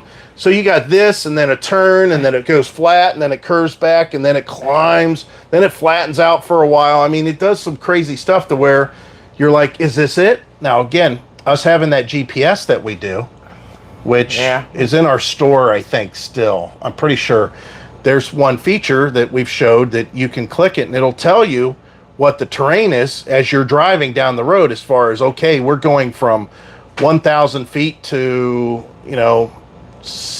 let's say 3,500 feet in the next 6 miles here. And you can start saying, oh, here, I need to get into it because this is nothing but up at this point. That's kind of nice. But still, it was almost frustrating to deal with that. Because again, I think my attitude towards when I'm driving is I want to get there. I have a hard time with just enjoying what we're seeing around us. I see it and I do enjoy it on some level, but I still have a task at hand. You have one job to do, get from point A to point B. Of course, you can lollygag, along the way and kind of enjoy what's around you, but still, that one job is always in the back of your head. Hey, you quit looking at all the views, dummy. You still have this thing to do, and that's to get to point B. So I have a hard time with that part of things. But yeah, 430 gears, I think, would have made even the mountains with the old travel trailer even easier than it was. With the old travel trailer, we were only 7,600 pounds, 7,700 pounds. Yeah. We were 19,000 pounds combined. Yeah, 19,000 pounds combined, truck and trailer. And with all the crap we were hauling around back then with the cap and everything in the back of the truck. And the truck did it just fine. The slowest hill I went up, the slowest mountain that I went up, I did 45 miles an hour, and it's because I accidentally didn't see it coming. I mean, I wasn't paying attention, and we came around, and all of a sudden I'm realizing I'm pushing harder on the gas and harder on the gas, and it's like, oh, wait a minute, this is a hill. So I downshifted to try to get more speed, and the thing was it was wrapped up around 4,500 RPM, and I was holding it at 4,500, holding it at 4,500, holding it at 4,500, and it climbed from like 45 to 46 miles an hour. And then I did that for a little bit longer, and it went to 47 miles an hour, and I just said forget it, and I knocked it down to the next higher gear and just stayed at the 40 or 45 miles an hour that we were at and just putted along the whole way. That was it. That was the biggest thing. Stellar says his favorite rant is on the truck cap. That truck cap's horrible. I still, to this day. Dion says there's too many for him to pick a favorite. What's that? Rant. Oh, rant. I got quite a few. Dion says beach versus mountains. And then Mark says that you have the perfect truck fifth wheel combination right now. It's comfortable to drive, makes towing long distance effortless. Diesel or gas won't affect that. Both are capable. Yeah, we looked at other RVs, and we every time we've looked at other fifth wheels, even during the show and that, Heidi's the first one. I tell her, I said, yeah, this one's there's no way we can do. And we'll go in and look at it. I mean, because we're shooting video for you guys. But I've said that off camera. I always tell her, you know, we could do this one. I can make this one work. I've said that on a couple of them. There was actually a Grand Design, I think, that we looked at Hershey that was really nice, that I told her it was very comparable to this one. I think it was a little bit heavier than this one.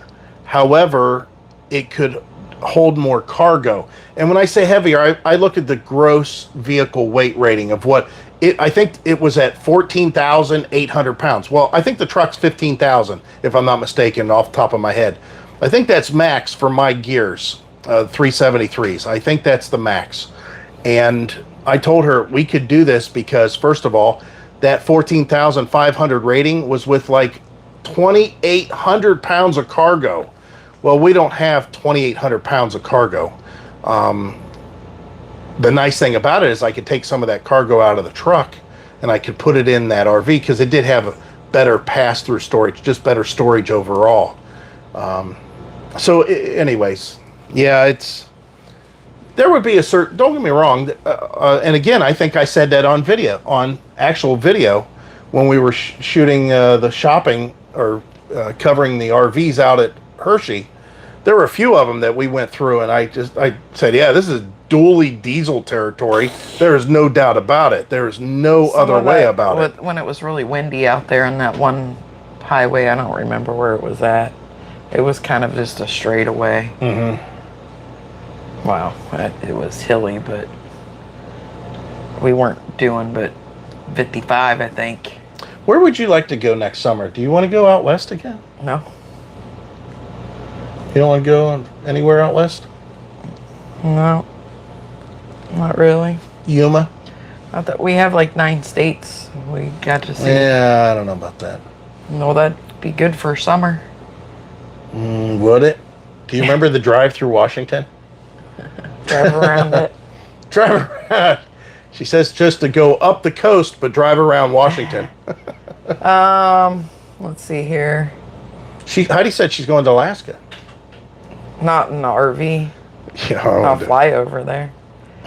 Heidi's rant on coffee sneaking pricing.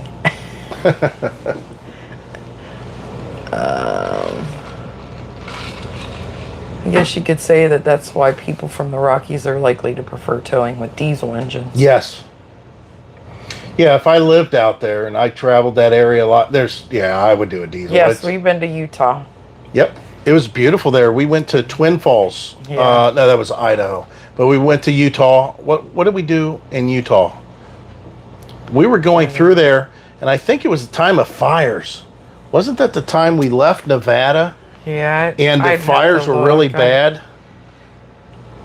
Yeah, it's nice out there. Out west, I mean, it would be nice to do again, but not if he's gonna have elevation sickness. Oh, that was horrible. Because I mean, that's no fun for him. I still have cans of oxygen. My mom is doing good, but my mom, my sister, my brother, and my not favorite cousin, they all have COVID. So the only place that they probably could have gotten that from is probably the hospital. So who knows? But they're on the mend. My mom said that she's on the mend. She feels like crap, but she's on the mend. And I don't think my stepmom will necessarily watch our videos. But she may, but if so, I hope you're feeling better. Yeah. She had a fall. She broke ribs. She broke 3 ribs, and she had to stay in the hospital. I bet she's very angry about that. But she needs to rest because she does so much for everybody. She fell down in the garage, and they were keeping her because of possible pneumonia. Oh, yeah. She has no internal bleeding. Right, pneumonia. Yeah, potential pneumonia. And then his dad is sick by himself at home. Oh, man. So, it's terrible. Yeah, it is horrible. But, yeah. But then again, I think a lot of that whole pneumonia and COVID and all that stuff, it's starting to get, because it's getting cold up there. Yeah, Stellar said he felt bad for you whenever, he said he had tears in his eyes whenever all that breathing problems he had. It was horrible. Terrible. Especially when they wake you up at 4 o'clock in the morning telling me he couldn't breathe all night. You know the saddest part about all of that, as far as lingering, whatever, man, I hate that I can't drink anymore. I enjoy that so much. Just for fun. It's like any openings in Vero Beach, you would actually have to call the park. I'm going to say no. Well, listen. Here. For the winter?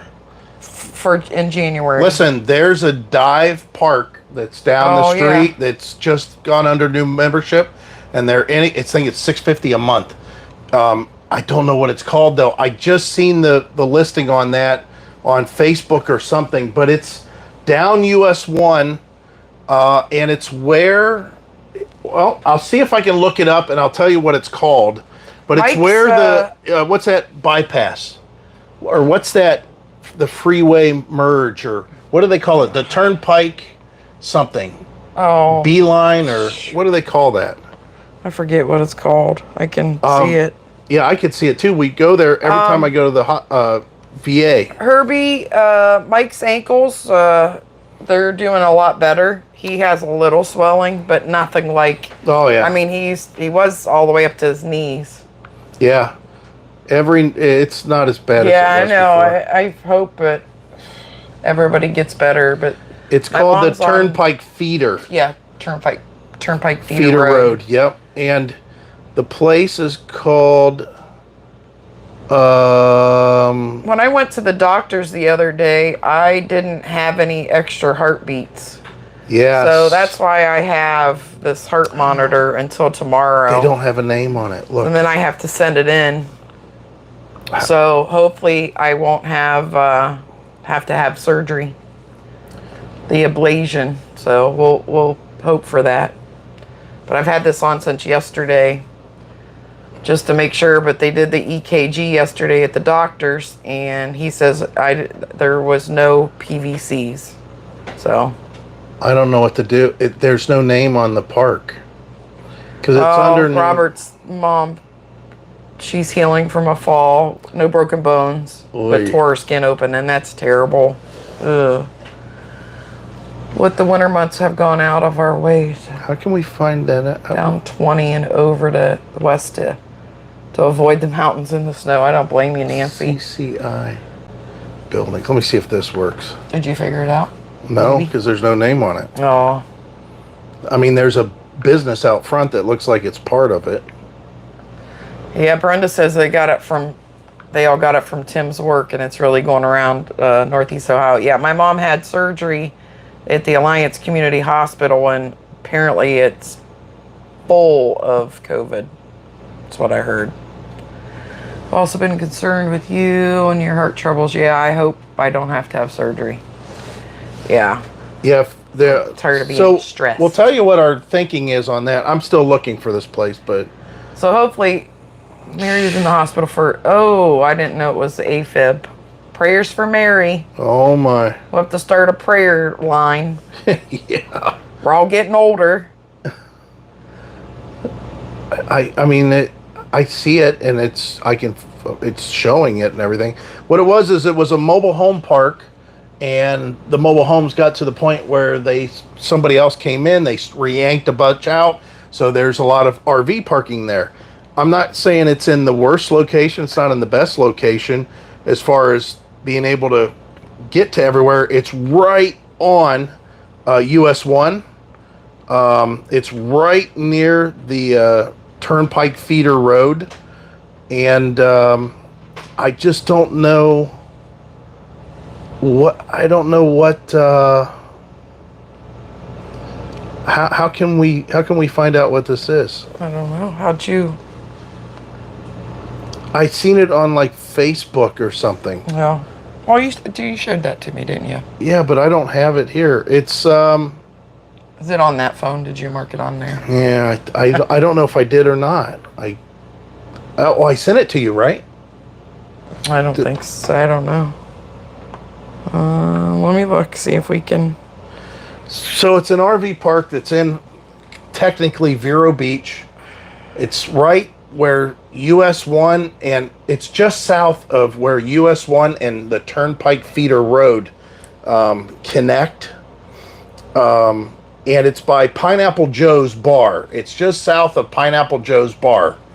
But it was very inexpensive, and I thought if push came to shove and we needed to stay in this area past January 1st, because we have this site if we want it until January 1st. But if we had to stay after that, there may not be an opening in this park. So I was looking, and there was openings down there, and it was cheaper. I think it was like $675 a month or something like that. I don't see it here. Maybe I didn't send it. But anyways, I don't know how to look it up because there's no name on it. Like when I do Google Maps, that park doesn't come up.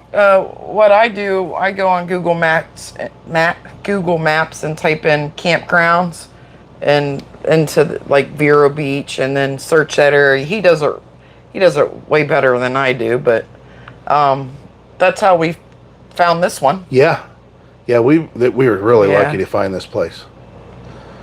How many ever years ago? Yeah, she does need to be. Everybody. Mary needs to be careful with the colds and other bugs out there, because that's got to be careful. Gwen Oaks. What was it called? Gwen Oaks? Somebody just said Gwen Oaks. Let me look here. Yeah, Brenda. Yeah, it's an ablation. Yeah. Cypress, it is the same day. Cypress Bay Mobile Home Park. Oh. So it was north of Pineapple Joe's. Yep.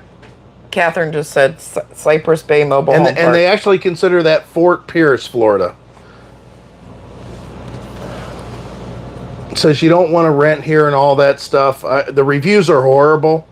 But a year ago, want to be in Florida. A year ago, it says this is a great place for people that are coming to start over. They're talking about mobile homes and stuff. But they had, if I'm not mistaken, they had RVs there. Somebody said something about they had RVs in there. Let me look at the satellite real quick. Yeah, I'm seeing pictures of RVs in there. And it was very inexpensive. I do remember that for the area.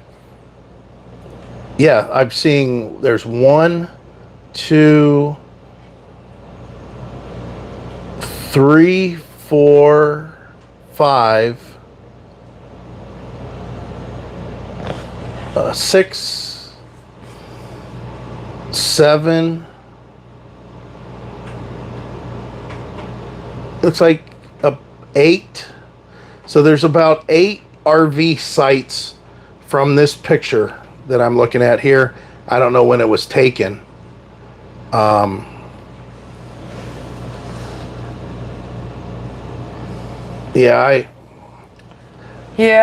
not wearing our mask much. I mean, I did wear it yesterday to the doctor's inside. Mask? I don't even know where my mask is. Well, we have disposable ones.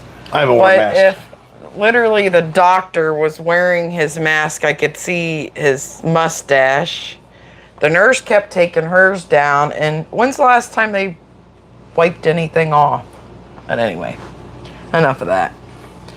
Okay. You can find that on Google because they do have a phone number listed. I'm pretty sure that's the one. I'm almost positive. So I think that you're going to find that when you find places down here, you got both ends of the spectrum. You either have all the people that have gotten their place because they had reserved way early, a year ahead of time or whatever, and they secured themselves a place, or you've got all the people that waited for the people that backed out of those reservations for whatever reason, and now there's a last minute opening that can be filled. And of course, if you're there, you know how it is. What is it? They say opportunity is you guys can fill it in. Preparation, something like that. I can't remember what the deal is. Well, if it's going to be a little rough down here this year with the other coast, Oh, yeah. Now there's something too. The people that stayed next to us last year in this park at our old site, they literally every year after year after year for 16 years, almost all these guys, they would go him and the person that was in our site that had passed away. That's how we got the site. They come down from Canada. They go to the Gulf side. They stay over there for a month. Then they came over here and stayed the remainder of their time here. Well, it just so happened last year he said, I'm not coming here this year. I'm just staying over there the whole time. Well, guess what? That over there may not be available. So now everybody that would normally go over there, they got to be coming over here. I think she's right. I think Heidi's right that it's going to be a little bit packed up. Good thing we got our reservations early. Well, right. Oh, we dropped quite a few watchers. What do I need to do? Song and dance?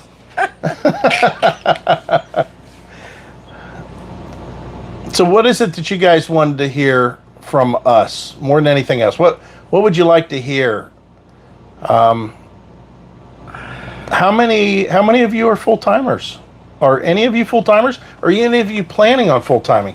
You know what I find, we always kind of wonder how many people are kind of living through what we're doing and watching what we're doing, just curious, because they're thinking about it, or it always appealed to them, or is it something that they have no intentions of doing whatsoever, and they just kind of want to watch us do what we're doing?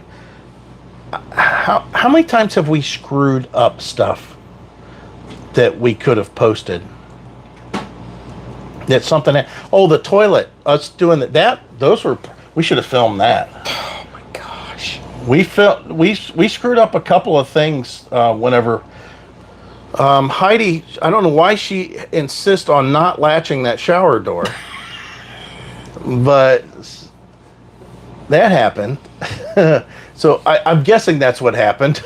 It happened. The glass was shattering in the shower. That was something we should have filmed. But we were just looking to clean it up. We had already traveled a little ways that day. And Nancy says they 3 months snowbird.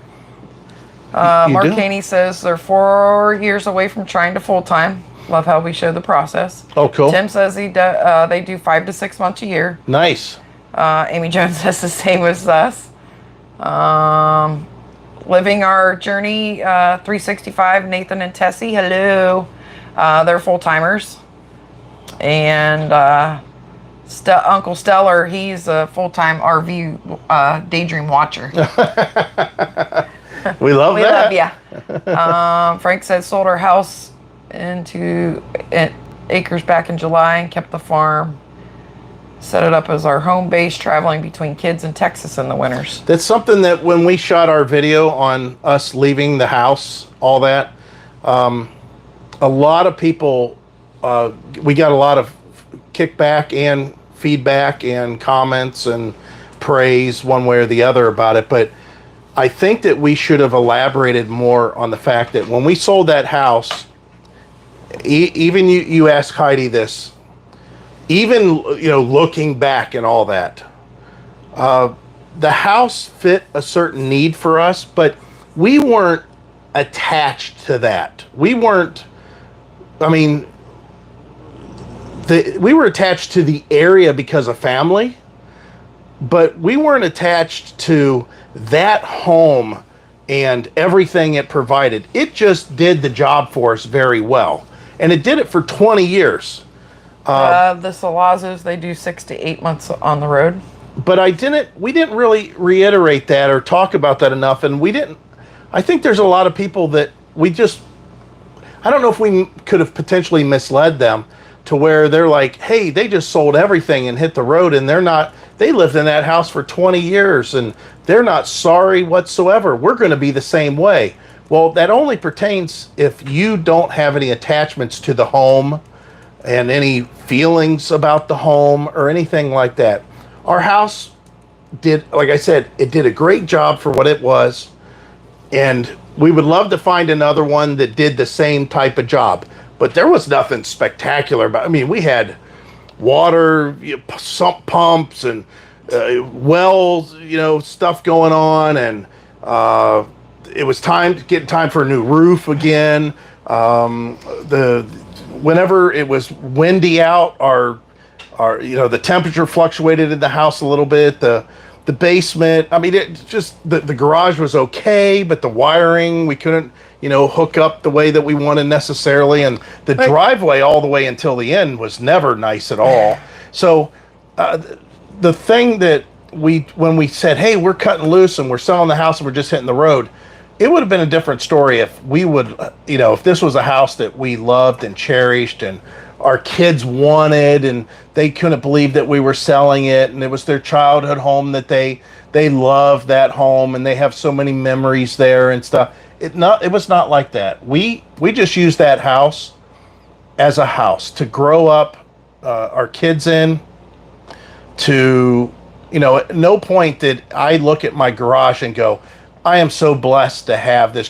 I was very happy I wasn't working out in the driveway or out in a parking lot or in the weather. But even with that, there was times with that garage, I still was dealing with the cold air. I had to put, I don't know how many times I put tarps over the back of vehicles that I was working on, because if you pulled them all the way in the garage, there wasn't enough room to work on them, that kind of stuff. So my reiteration of what we did and putting it in a way that's definitely should be looked at if you're thinking about going full-time and you're going to hit the road and you are very happy with your home, you love your home, you like everything that you did with it, your kids remember playing with the neighbors and swings, stuff, and you have a nice big garden and you enjoy your back deck and all that, if you've got that going on, you maybe don't want to necessarily sell your home and just hit the road. You might feel some kind of remorse, but the only remorse that we have on any level about any decision we made, I think, was just because family being in the area. We don't really have a place that we can go back with the RV and park and plug in and have septic and all that stuff. And be able to stay there for a long period of time. We've got to pay to play out there. We can stay at the Thousand Trails Park, but it's only for 21 days, and it's very far away from our family and where we're trying to be at. But we can stay a month. A month. Yes, we could stay a month. That's right. But yeah, there's no remorse from us because of the house. And I feel bad because when I look back on one of our old videos, I was just telling everybody, hey, just sell everything and hit the road and leave. And I never really did take in consideration that maybe they were in a different, mood about what they felt about their home. For us, it was just a house. I told her numerous times, if we want to move back to that area, we sure in the hell can do a better job than moving into the house that we had. We could do a lot better than that. We could move into a bigger house with more land, with a bigger garage, and bigger kitchen, more bedrooms. Just better all the way around, in a better location. Nancy says that they like to travel, but it feels good to come back to home. They had a seasonal lot last year.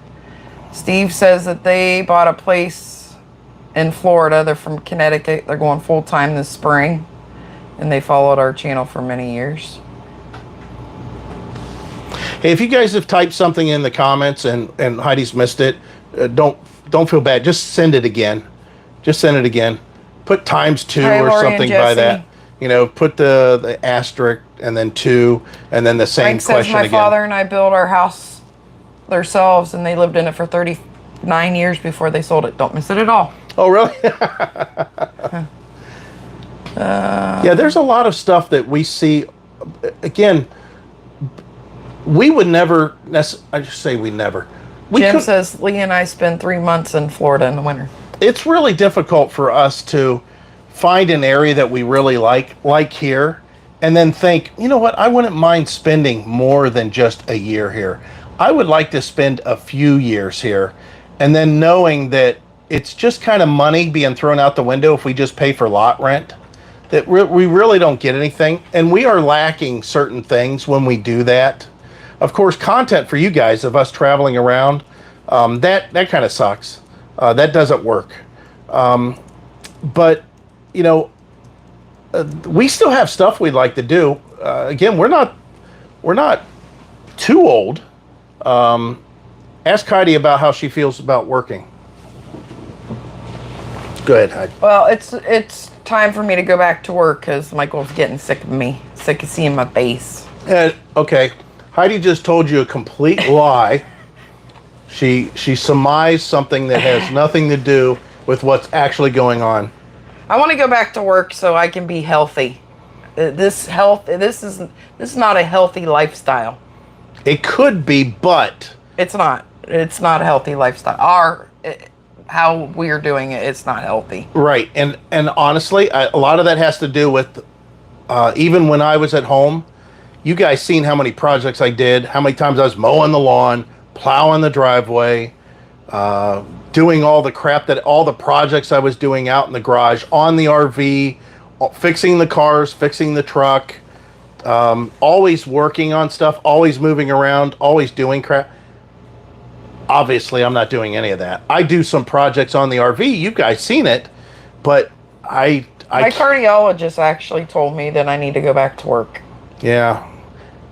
She's a busy type person, and I'll tell you what. This is not old age. This is us just being bored on some level, to where we go, I think I'm gonna take a nap. Yeah, and we I never took so many naps in all my life. And for no reason at all, we'll just take a nap. He used to get mad at me, go lay in the bed, and now he's taking a nap right next to me. And I can't. I hate that. I've always hated.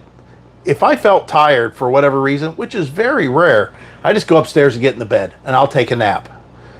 However, there's been more than a few times that I've been sitting in this chair and I'm watching TV and my eyes are rolling, and I just tell Alexa to shut off the TV, and I just put my head back. And if it gets like a perfect temperature in here, for me, as soon as my chair, we do have a little mishap with the chair. Michael's got to fix it. Which I broke the handle on the chair on my thing, so it doesn't recline. So now I'm sitting up sleeping. So I haven't been taking as many naps as him. So yes, she has. She just lays her head over and doesn't. It's like this, and like this. We got to give props to, again, Forest River, Yeah. but mainly Rockwood, Roger. Yeah. We just sent a message and asked Roger for basically like a part number. We just Yeah. wanted to know what it would take, and he sent us the cable we need for the Yeah. chair. Just the handle pulled off the cable. We're gonna do a video of that because I don't see Yeah. very many. Yeah, I But don't see. For a long time the little wires were coming out of the hand just below the handle, and I was always, it's kind of hard to be careful with this, but I was always real super careful with it, and then finally one day the handle came, it was in my hand, so now my seat don't go back. Yeah. We'll have to do that. I don't, Yeah, we can do it. one of these days, but of course I'm sure it'll be a part day. I'll talk job. about another project that I wanted to do really bad for you guys. I just can't see my way around it. I can't see how to do it. But I still want to talk about it because it should be a video at some point. I don't know how. Maybe when we go to the Tampa show, we're hoping. So, some time ago, when we had the Terry camper, I did a video of safety struts, if you guys seen that video.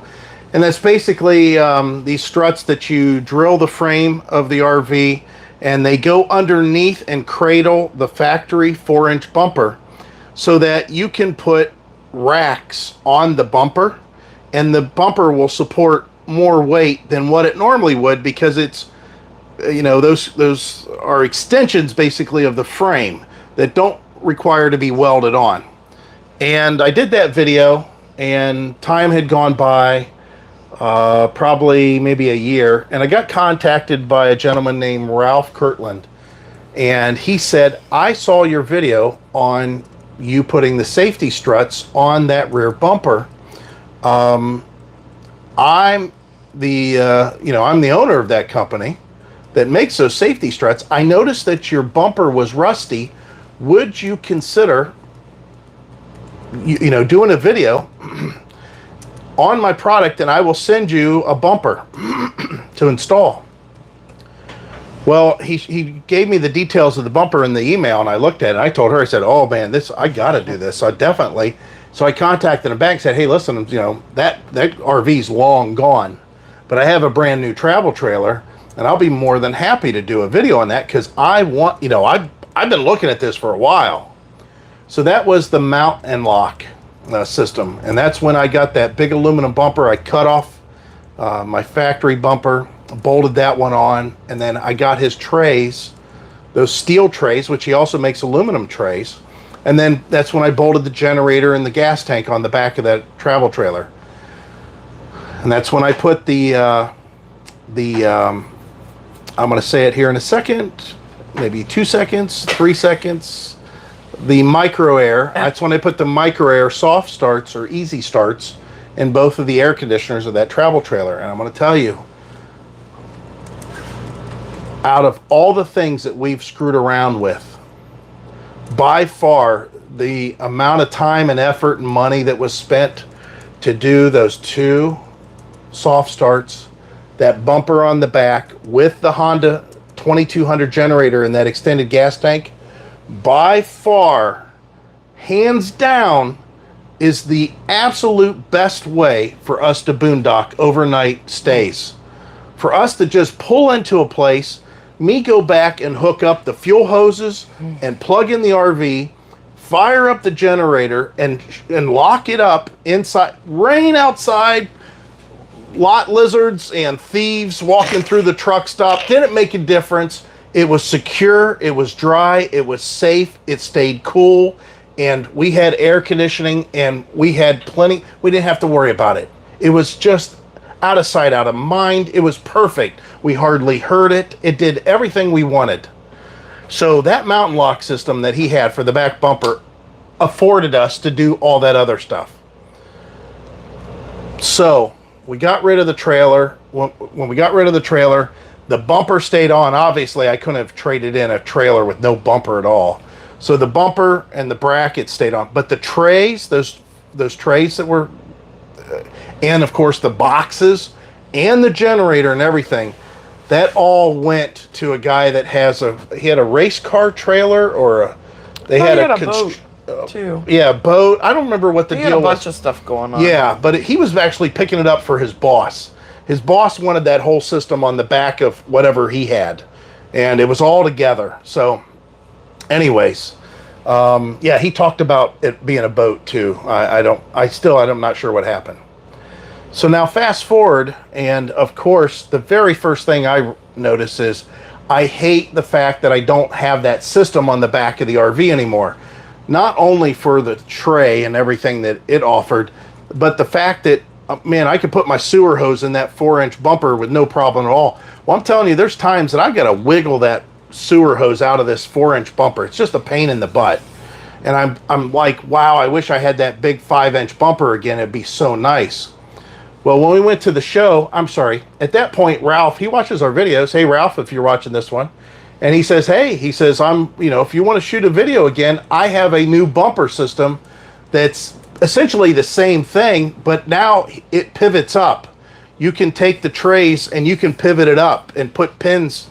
So it's kind of cool. I like that. I like the whole idea that you can now put it up and out of the way if you need to, which if you get into some of these RV sites, we've been in a couple of them that's been really tight to where I wish we didn't have all the length that we do, especially even on the travel trailer. So we went to the Hershey show, and I was at that point thinking that What was that? the ice. Jeez, I was weird. thinking that he was going to, want to explore that even more, which he does. He wants to get us into that same system. But I'm telling you, if you guys look at the back of the RV, it is a nightmare back there to get to what you need to bolt onto. It's on our model. I don't know if they've changed it or not, but the big, I think it's a 6-inch I-beam that comes back, stops about that short of the back of the RV. So, and the I-beam, the top of the I-beam is actually above the bottom of the RV. So the I-beam stops. I don't know how to describe it, but the I-beam stops. The RV is still, let's say this is the RV. I don't know if probably this will be easier to look. Let's say this is the I-beam, this is the RV. So here's the RV. The I-beam stops like right here. And you can see, you don't see the whole thing. You're only seeing part of it there. I don't know if you can see any of it. Now you're seeing a picture. So I'm touching the screen. I didn't mean to touch the screen, guys. So let's say this is the back of the RV, where my hand is the back of the RV. The I-beam comes back and it stops. So it's tucked up in, and that's about how much you can see. Just picture the phone being the whole I-beam. From that point, they've got some kind of a square bracket that's welded on this side that comes out and down. Then they have another 6-inch I-beam that's welded to that. On the inside is a plate that's welded, to the part that is down low, and that's for the hitch to go across from one side to the other. Then they have a bracket that's bolted to that lower 6-inch I-beam that's been welded to that piece that is welded to the I-beam that goes through the entire RV. And that bracket then goes out underneath the bumper, and that's what holds that cargo tray that folds up and down. What it is the cargo tray that's on the back of this thing is made to go onto the factory 6-inch I-beam that's on the RV before all that other crap. But it's like it was an afterthought, and Lippert just started welding or all that crap on there, and so we have a bunch of extra weight on the back that I swear, if we would get rid of that cargo tray, and we would get rid of the hitch, and if we got rid of the I-beam that's underneath, that's got to be that big on both sides, and the piece of square steel that goes across the top, I would have to say, with all that stuff gone, that has got to be 200 pounds. It could be. I'd say That's something that 180 definitely pounds for sure. needs to be improved on back there. Yeah, because that takes away from There's just so much going on back there. And here's the problem. The cargo carrying capacity of the RV with how much we have in it has actually, with like the windows behind us are double pane. You see, there's lots of windows in here. They're all double pane. Like that's a big window. These two big windows, the side windows, the back window's pretty big. Then the two small windows in the front, on either side of the bed, and then the two windows that are all those have double panes of glass. That added weight. I know on our travel trailer, just the amount of glass that was involved there, it added 200 pounds. I would assume that it's probably 200 pounds here, if not more. Yeah, they got to be pretty heavy. Then, of course, we added the second air conditioner. That's more weight. But more than importantly, out of all that stuff, we added the washer and dryer. That's definitely more weight by far. I mean, that's a good size washer and dryer in there. Of course, there's this little refrigerator that comes with it. But nonetheless, we're pretty heavy. We're kind of on the heavy side. So much so that our cargo carrying capacity for this RV is rated with a full tank of fresh water. And we have, are we 54 gallons of fresh water or 61? Was our old travel trailer 61 and this one's 60 or 55 or? I thought it was 54. 54, okay, that could be right. And the 45. It's definitely above 50, I know that. So let's say it's 54 gallons of fresh water. With that 54 gallons of fresh water, if we fill that, our cargo carrying capacity that's left is 750 pounds. That's it. So you can get an idea. That's how much option we have on this. Yeah, so of course, be careful when you order an RV. That cargo tray on the back is also taking away from the cargo carrying capacity of what this RV can do. Now here's the worst part about it. I'll call it the worst part. I was used to his mountain lock system on our RV, 1 foot out from the bumper. I could put 600 pounds back there. 600. Now, we didn't put nothing close to that, but I could have. It was rated for that. Made me feel really comfortable driving down the road, knowing that it could handle 600 pounds.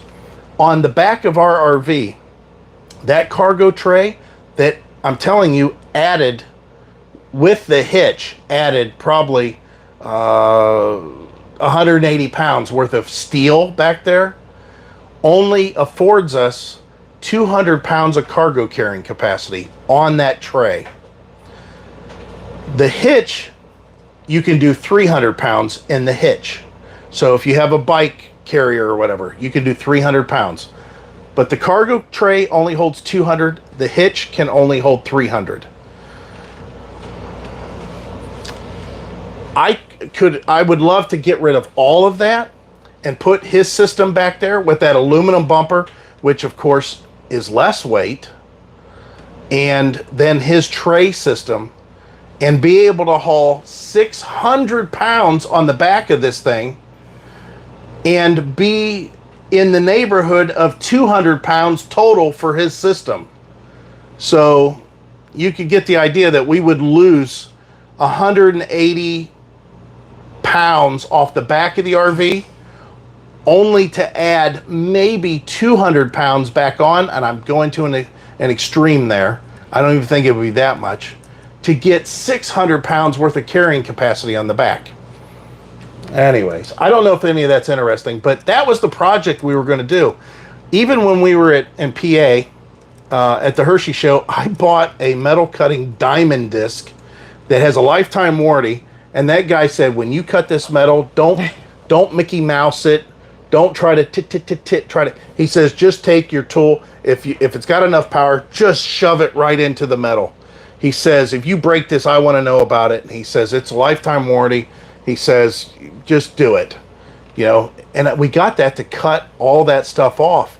And I got underneath there and I just started looking, and it's just a nightmare. There's no, because the best way to do it by far is for us to be able to bolt his bumper system up on that 6-inch I-beam and have it extend out, obviously, and then the bumper. But the problem is the RV is in the way. I mean, the wall, the laminate wall with the aluminum substructure and the Asdel paneling and everything, all sandwiched and glued together and sealed and everything back there. I would have to cut into it to get to it, to get his brackets up in there. So it just didn't work. But I want you guys to take that in consideration if you guys are thinking about some sort of a bumper system out there. I'll be the first to say, I know it seems like a lot of money to spend on something just to support weight, but when we go down the road and your RV's bouncing back there, you know, you've got this going on, the truck and this is happening, even though you don't want it to, there's roads out there. It's going to make, I don't care what kind of rig you have, it's going to do this at some point. And to know that everything in the back is secured as tight as it was, I never had one doubt in my mind ever that I would have to worry about that tray system in the back. So it's really a peace of mind, and it gave us all the function to do that whole generator setup. Tim says his onboard generator added 500 pounds pin weight. On the in your fifth wheel? In your fifth wheel, I'm assuming you're talking about like one of those Cummins QC 3500s or whatever they are. Those things are monstrous. And I'm assuming it's in the front bay of your RV. Yeah, it'd be nice to I would consider it, but we have our champion in the bed of the truck. We have the routine that we go through you guys have seen it. It's not necessarily the best way, but it gets it done. We don't have to move it out. Yeah, I've got it. Heidi helped me one day, and we took that. I don't know how many feet that cable is, but we have this real heavy cable, shielded, I should say coated cable. It's heavy. It's got to be, I don't know, 15 feet. And we doubled it up, and we went around that generator this way, like an old USPS package, post office package with brown paper tied with string. Yeah. We did that. We run that cable, double cable, all the way around the generator, then up the side, through and back around, and then in, and then hooked into itself again, and it went to the back cargo carrier, cargo secure locking hook or whatever that's in there, and we've got a big padlock on it right there. So when we're traveling, we don't have to. I just open the bed of the truck, and I put a couple of pieces of wood down to help with the heat blowing right down on that bed liner, that bed rug. I haven't noticed any problems with it, but I just don't want there to be any problems with it. So there's a couple pieces of wood we lay down on the bed rug for the heat of the engine blowing down to go onto, and then we route that exhaust. You guys have seen that. Route that exhaust out. One point I put it in the exhaust pipe of the truck. Sometimes I don't. It all depends the way the wind's blowing, the way I feel about it. But it's done a good job. It does a very good job. Dion says, get a toy hauler, then you can just start doing on the road small engine repair and plenty of load capacity. Seller says the thing is generators weigh more than most people realize. Yeah. His open frame Westinghouse weighs 200 pounds, and Tim says yes, 5,500. 55 QC 50. Yeah, that's a big generator. They have a Solitude 2930. Yeah, that's a big generator. 500 pounds, huh? Woo. Wow. Yeah. Holy cow. Hi, Ski Deeds. Yeah. Yep, we missed the hurricane. We were looking at another brand that replaces the Cummins or Onan, whatever you want to call it. They're the same. Replaces the Onan with an inverter style generator, and it's a little smaller, but it's an inverter style. It's a little bit quieter. I don't know if yours is an inverter. Yeah, the open frame generators, boy, we had That's stellar. We had some people that gave us some crap about because they thought we had an open frame. Well, I don't care if you got an open frame generator as long as you're not close to me, and I'm not. I would carry an open frame as long as I'm. It wouldn't offend me if if that's what they had to do. We were in a truck. We were not a truck stop. We were at a Walmart, I mean, and the guy had an open frame generator. I mean, if that's what they have to do, Right. we're running ours, so it could be noisy to the truck drivers. Yeah, it's noisier, definitely, but that Honda obviously whispered. You know. Yeah. Now Honda did come out with a new generator, which I haven't really looked at it too much, but it's like a 3100, I think. That would be interesting. Or yeah, I think it's a 3100. I don't remember now. I know it's not the big EU 3000 IS that they've been making forever, which by far is the quietest and the best one you can buy, but it's also very big and heavy. But they make a smaller one, and I think it was close to 3000. It was interesting. My problem is it's got to fit underneath the cover of the tonneau cover of the truck. That 4500 I bought, that Champion 4500, which I did a video on, that one obviously was too tall. Of course, that would have been the best one because it had the biggest gas tank. That's kind of why we went to the propane ones that we currently have, because I can run longer on propane, which we already. Good news is, before we hit the road, I did all those tests, and I screwed around with all those generators to know exactly what we wanted to do, and that I feel bad about. I feel bad that I don't have that system on the back of this RV. However, we do have our bikes on the back of the RV.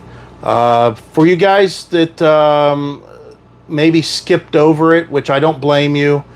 Listen, I've got to, it's one of those things. We got to do product stuff while we're on the road. It only makes sense. We try to do products reviews that is something you guys might actually use that you might want to see. But we've got, you'll see it. I've got like 3 more bikes coming here, so. I don't know when they're going to be delivered. What happened to that other one? Have they shipped that one out? I don't know. I don't even think they responded yet. That real small folding one, that was a really nice one. I'll have to go back and look. Yeah, that was kind of cool. It was different Nancy looking. says they have 2 1000 Generac. They're 50 pounds each. And Tim says that there were some people running a open frame, and they were sitting with their headphones on reading. Hey, you gotta do what you gotta do. Get it, right? I wouldn't be offended by that. Yeah. Steve Muse says 3200. No. Oh, is that what it is? A 3200. It's very, very interesting. Hi, Ken and Carla. I'd like to try it. Hey, guys.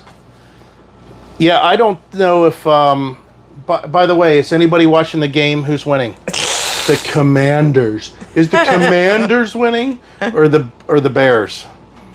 Someone likes your shirt. Wonder how long it's gonna. Thanks. This is my work. They like our your bike review. Oh, good. Well, we've got 2 more bikes coming. One of them is a brand new release from a company that's already been producing bikes. I can't wait to see it. It'll be interesting. I'll have to say that the bikes that we currently have, I have that Hemingway Cruiser. It's okay. I like the review. The review that I did on it, I'm completely honest. It's just okay. But it's just like the Rad Rover 5 that I had. I don't see any difference there. That's probably what Hemingway was shooting for whenever they first came out with it. Now they have a Zebra model out that apparently they just won't send me. I'm not sure what's going on there. They asked if I wanted to do a review. I said, yeah, I'd like to do the Zebra. And they said, well, we're going to send you the Cruiser because that's what we normally do. And I'm like, all right, well, you do that and send me the Zebra later. That'll be nice. And I never heard from them about the Zebra. But out of all the bikes that we've done reviews on, going back, I liked that mock wheel. I liked the way it looked. I liked the way it felt. It was comfortable. The Magicycle was okay. That was Heidi's that she had. It had a very good battery and everything to it. I did like that part of it. But the one that Heidi's been riding most, and she enjoys it, I've never known Heidi to max out the bicycles. Every bicycle we've had, Heidi has never gone, oh, I can get it up to whatever speed. Yet that Ingway that we did a review on, Engine Pro Upgrade is what they call it. It's a weird name. Ingway Engine Pro Upgrade. that bike, that folding bike that we don't really fold, Heidi has run that thing up to 30 miles an hour more than once. I did the unlock of the speed, and she's done over 30 miles an hour a few times. I had it up to 38. Yeah. It's a little fast for a bicycle, especially me. Yeah, but it's a full suspension, and it's a big tire, and I'll call it small. It's a smaller bike. Compared to my Cruiser, it's much smaller than that. But these next couple bikes we have coming, I'm interested in. I want to see what they do. I think our best folding bike by far, for if you guys are in between scooters and bicycles, was definitely that little Fido. Oh, and that's what they're going to send. It's Fido. It's that company, Fido. Anyways, they had that little small one that we had that had that huge battery on it. That bike was comfortable to ride for how small it was. Obviously, we would never ride it any great distances over bridges and bike lanes where there's debris and in traffic and all that stuff. But on the sidewalks where you would take a scooter and bike trails and that bike was incredible. That was really incredible. Do you still like the bike rack? The bike rack's very nice. It's we have the cargo carrier in the back of the RV. I have a need for the cargo carrier more than I do a bike rack. The main thing for the bike rack is we got it more for trying it out for the back of the RV instead of the cargo carrier. And also then when we stop, like I mentioned in the video, to put it on the back of the truck. It is very nice. It is built very well. There's movement. I showed that in the video. That movement probably could have been reduced if I just put like maybe a couple straps from the rack to the bumper of the RV. But it locked the bikes in there solid as far as movement. It's very easy to fold down. Now it don't fold up completely. It don't tilt because it's an RV bike rack. But yes, make sure if you think about it though, I think there's didn't we get discounted links? I think so. On that one, make sure you use them because all these discounts that we talk about, they expire at some point. So make sure that if you're thinking about buying it, yes, but it's a good one. Like I said in the video, if somebody wants to steal the bikes, they're going to. I don't care what they've got on there, but it has a cool locking system. They're easy to load. They're easy to strap down. It's not overly heavy. The bike rack's nice. I can't think of anything that we have bought or reviewed that I really said, I don't know. I just don't see it. I don't see where anybody would use this. I mean, all this stuff is definitely could be a situation where you could potentially need it. Right. Are we going to the RV show in Tampa? Yes, Yep. That is our plan. We have we won't be there in an art. Let me think how to say this. We will be there. We're staying at the hotel across the street. Let's just say that. We're not staying in our RV that week. And I can't say it because it's going to be parked somewhere and we're not supposed to leave it parked somewhere. So yeah, we're gonna be doing we have that. A Ram 350. Ken got a bracket system from E-Trailer for the front of the truck and mounts his 3200 generator on it. I'm just scared to put anything up there to block the air. He says, Steve says, I have a Kurt on my 350 and it handles 2 electric bikes on the front. Yeah, well, first of all, I don't want to put those most of these bikes are not IP rated to the point where you can just soak them. There's people that say, you could ride through some puddles, but that's about it. You don't want to do any more than that. That's number one. Number two, there's a lot of devices that even if they did say they could do that, I don't want to necessarily subject them to the rain and the wet. That's the second thing. The third thing, because of those first two things, is I would end up putting a cover on it. Some sort of a cover. So you know where I'm going with the fourth thing. Now I have this big, nice, beautiful sail that's covering up the air that my engine's supposed to be getting. He wants it to breathe, all it can breathe. There's a reason why all that, and I mean the aerodynamics alone of all that air and not, that's why all the headlights and everything, even though the front of those trucks are pretty squared off, they're still rounded and molded in such a way that, when they put it in the tunnel, that wind does a certain thing. And I hate to put anything out front to block the airflow and bounce around. yeah, right. Bounce those babies right underneath the vehicle. Speaking of which you'll see in a video coming up whenever I get to that point. We don't have enough content to make another video. We're boring people lately. But I climbed underneath the RV and when we hit a tire on the, let me rephrase that. We straddled, even though Waze told me object on the road ahead. He drove into that lane. I seen all the debris on the road, and I'm like, I can change lanes, and I can still straddle. You should have just everything what I need to. Well, I did, except the one piece of gator tire was not flat on the road. It was cradled and twisted. So when I drove over it, everything cleared perfectly, except the one tire, because of our blue boy underneath the RV. Our blue boy must have worked its way to where it was a little bit hanging down more than what it was prior, and it clipped the one tire, and it pulled the blue boy back. It pulled the axle out of the blue boy just a little bit. So I had to get underneath there and put it back up. Now, it didn't drag anything. It didn't scrape anything. It bent the blue boy rim. It still rolls. There's no problem with it. It just wobbles, and it doesn't wobble very much. But yeah, that's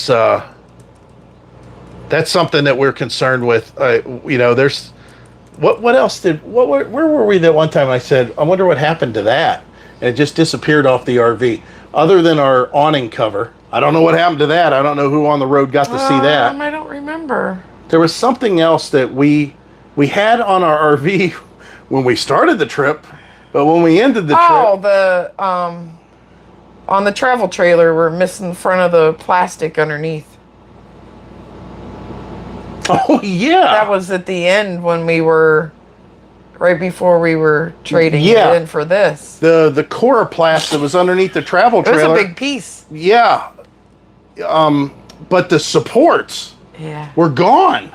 The supports for it at the seams. So they're big metal strips about that long and about that wide. They were just, I don't know where they went to, but they weren't there.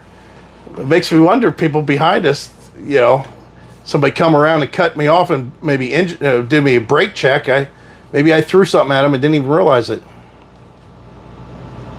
Hershey Show seems to be about the only major one near some more ideal campgrounds, as far as I can tell. There's something that we talked about. Like we enjoy this campground that we're at. We enjoy the way it looks. We enjoy everything about it. Here's the thing: you can't have campfires here. You're not gonna. It's all concrete and rocks, and there is some grass. But you're not going to go for a walk in the woods. You're not going to hop on the trail and go explore nature. You're not going to walk underneath the pines or anything like that. You're not going to walk to the lake. I mean, none of that's going to happen in this park. But we like this park. But there's a lot of people that aren't that way. They want to go to, and I understand why, real parks, real campgrounds to where you go out and there's woods and there's sand and there's dirt and there's trails and there's trees and you can have a campfire and all that stuff. We just found that we don't necessarily like camping that much that way, and it makes it difficult because a lot of these campgrounds, we're just different type of campers. And a lot of these campgrounds, and I mean a lot of the campgrounds, the majority of the campgrounds, we've looked and go, oh, we can reserve here. They got this time block is open for us. It would fit right in with our schedule. Holy cow. You can't, this is in the middle of nowhere. This is out, you've got a road that's 5 miles to get to the campground, and that's just their driveway. And there's nothing out there. And once you leave the campground, you've got to drive like another 6 to 10 miles to even get to a Walmart. A lot of people, that's what they're looking for. They're trying to get away from it all. That's not us. It doesn't work for us. We're trying to stay, we like to be in the middle of it all, to tell you the truth. I would love for these major cities to have campgrounds right in the middle of them, to where we could just, you know, Amy says they're glampers too. Unfinished business from Ocala. They're on here and said delivered a couple campers to Fort Pierce this week. Oh, nice. Did you go to, what's the place called? Oh, Tropical. Tropical. Rockwood Wholesalers or whatever they call it. My time when your GPS sent you down that farm road. Oh my God! I just watched that video the other day. You gotta I say rewatched it. 80%ers are. Gotta say, you gotta stay where the 80%ers are. Yeah. Yes. That's for sure. Yeah, but going back to what you said, the campgrounds around Hershey. Yeah. That's kind of, I mean, what it was. I mean, even the one that we stayed at, we loved, but the reason we really love it is because of the. What is the closest one to Tampa? 30 minutes? Lazy Days. No. Yeah, I think Lazy Days. Well, is, that can't be the closest one. I'm saying. Oh, for us, the ones that we could stay at for free. Yeah. The closest one I think was in St. Pete or Clearwater. It wasn't 30 minutes. But the one that we really wanted to go to, was 30 minutes away. There was a couple of them. One was in Clearwater or St. Pete area. Yeah. And then the other one was in Pasco County, Winters Quarter, Pasco County. We couldn't get that but one. we couldn't get the amount of time that we wanted. That one? Zephyr Hills. That's right. Oh yeah, that was our. So we'll be back. You'll see us back at Zephyr Hills again. Yeah. And we know that there's a perfect example. It's kind of. You can ride your bikes at but the trails. just at the park. I keep forgetting. We could do the preserve again. But we can't ride it at. We can't ride it even into town. We can't ride them into town. Yeah, the roads are too. There's no bike lanes. But it's a nice area. I like the park. Yeah. It was clean. Yeah, it was a nice It's park. well taken care of. Ants. We got to deal with ants. Yeah. Yeah, it's kind of. Harvey says they're staying in our hotel. What's that? For Tampa. You're staying where? Oh, you guys. Where we're staying. Oh, you staying. Yeah, we had. I had a free. Marcus and Michelle might then too. We had enough points that we booked for free. We booked I don't know how many days for free. 5 nights, I think. Yeah, I think it's 5 nights also. It's not the best hotel in the world, but I don't care. It's close. I don't know how to walk across the street. I mean, I know that traffic's horrible out there. But hopefully there's a crosswalk. I don't know. We'll have to deal jumping around. But yeah, we'd like to go to the Tampa show. We have a dealing with Rockwood here, and moving forward into another year. I mean, at the Tampa show, we're actually getting to the point where another fifth wheel might be something we want to entertain. The thought of. I'll tell you, there's a couple that the one that we saw at the Frog Rally. I kind of like that one. I don't know if that's necessarily the one that we would necessarily, want to go with for sure, but I did like that one. It checked off a lot of boxes. I like the layout. Of course, the front of the RV was pretty much the same as, there's only 2 plans that they have for the front of the RV. They're either a wardrobe slide or a bedroom slide, to where you either have your closet that slides out the side and, it's Heidi though, she would have to have a bedroom slide because, she has to have the bed slide because I don't think I could ever get her to give up the washer and dryer. And I don't blame her. It is very nice to have. It was probably the biggest surprise game changer that we had with this RV. We like the space. We like the bigger refrigerator, which we didn't think we were going to.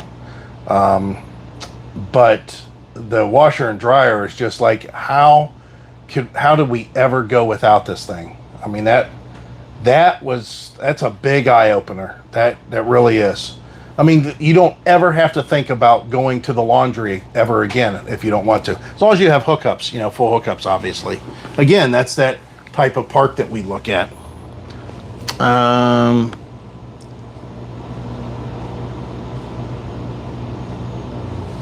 Ooh, go Herbie, good deal. There's a place to cross up by the gate. There was last year, and we will be at the hotel across the street also. Oh my God, we're all going to be at the Holiday Inn Express. No problem. That's going to be great. Boy, that we could get in trouble. Especially, I wish I could drink again. Oh, you guys miss that. I miss it so much. I saw the old videos. I can tell you, Heidi's life was awfully complicated when she was forced to take laundry to be washed and deal with the broken machines. Yes, you're right. You're right. Yeah, I wish. I'll have to see. Maybe I can lose some weight or something. I don't know, but it's not. It's hard for me to explain to most people because they immediately jump to, "Oh, you're an alcoholic," or something like that. I don't have to drink. I don't have to. I just really enjoyed it. I always enjoyed having a drink. I'm lucky and I'm blessed. I'm one of those people that I could get to where I'm drinking all the time. Like we'll go out every weekend and go drinking every weekend. And then I just don't have to. I don't want to. I don't feel like it. It's kind of like, okay, maybe people that I'm not going to McDonald's anymore. People say that. I'm not going to McDonald's anymore. That meal was horrible and it just made me feel bad and I'm not doing it anymore. I'm not going to McDonald's. I swear I'm off. I'm not eating it anymore. I'm just done with it. Too much gluten, whatever. Too much pink slime in the burger. I'm not sure what it is, but I'm not going to do it anymore. And they don't. They don't eat at McDonald's for maybe 3 months, a year, 2 years, 5 years. And then one day they just start thinking, you know what, I wouldn't mind having some chicken nuggets and go back and have some nuggets. And then thought, you know what, I'm going to try a Big Mac the next time. And maybe they go back and they do it a few more times. That's the way it was with me when I drink. I never, ever would ever drink if it was just beer. I don't like beer. And even the drink, I'd have to have a drink that I would enjoy. Of course, getting down south here, a lot of people don't have the drink that I like, so it wasn't a big deal because I couldn't get the drink that I wanted anyways. I was drinking other stuff, which is okay. I still like. It's just, I just miss it. I miss going out and casually having drinks, being a social drinker, and I don't know if I can ever get that fixed. I think that it'll have to be, it definitely has to do something with my weight, obviously. Big and round. But yeah, the Tampa show's kind of, I don't want to pump it up, but that's kind of, we're kind of in a pattern of traveling around and seeing stuff, but we're kind of waiting for the Tampa show. We really like to. We'll ask Heidi since she came back here. What's that? I thought she was left. I thought she got in the truck and went down the street or something. I wasn't gone that long. Yeah, I know. I was just looking. I was going to start looking around. Which Rockwood fifth wheel would you think about? That 8291 CL. Oh, so she said the same one that I did. Would you consider the one that has, which they don't make anymore, the bathroom in the back with the other bedroom, that half bath? Remember? That they make it in the Flagstaff, though, don't they? I don't know. I don't know. Because there was. I need to get their line. Listen, there was 3 of them. Okay, first of all, I'm gonna say this: there's no way we would do a wardrobe slide because we can't do a washer and dryer. So I know that's out of the question. So we can't do any of them that have the wardrobe slide. What I would want to know is I can't remember, but there was 3 models that we did like, that we liked a lot. One of them was the mid bunk that had the bunk up above also. That was okay. I liked that. That was pretty decent. We shot some video at the Tampa show a couple years back. We showed that one. Then there's the brand new, that CL that she's talking about, that we saw at the Frog Rally. Very nice. I think that one's probably got one of the most unique floor plans in the short space of what it is. I mean, that's 30. That was a 38 footer, I think. I think it was a 38-foot RV, but that was that was very cool. I'll have to say that. But the one that we would, I think, look at pretty heavily is the one that had the dinette and the dinette here, and had this theater seating there, and had the fireplace and the TV and the kitchen was right. Wow. And you walked in that back room, and it was a bunk room back there, and it had a half a bath in the back. All this in 37 feet. It was 36 feet and, I don't know, 9 inches. We'll just call it 37 feet. But it was the same weight as this one, the same length, the same height as this one, for the most part. They're all about the same. This is like the biggest, heaviest that you'll see from Rockwood. They only do 37, 38-foot RVs, and they only go to just 12,000 pounds around there. So what I liked about that one was the storage that it'd give us in the back, just to put stuff. I mean, if we wanted to, even though the one bunk was on a slide, if we wanted to, I mean, hell, we could park bikes back there. And just whenever we got to our next location, we could just wheel them out. But there was a bathroom in the back. That would allow visitors to have a place to hang out if they wanted to. I like that one, but I think they discontinued it maybe. I'm not sure. So what would you think about that if coming around February, maybe talk to Alyssa, see if extend into another year? I mean, it might be an idea, because we're obviously not in February going to say, okay, we're buying a house. Might travel for another year. Yeah. It's hard to say. We are extending our thing till June or July. Yeah. Because that was mentioned. Yeah. So we'll have to see. And the reason is because the new models are coming out. There are going to be a lot of changes. Yes. You got to remember that all these RV manufacturers had to pretty much put themselves on hold and just get out what they could get out. So there was no reason in dreaming up a new RV with a new floor plan with all these new features whenever the shortages were so great that they were having a hard time just meeting the needs of what the old models were, without any additions.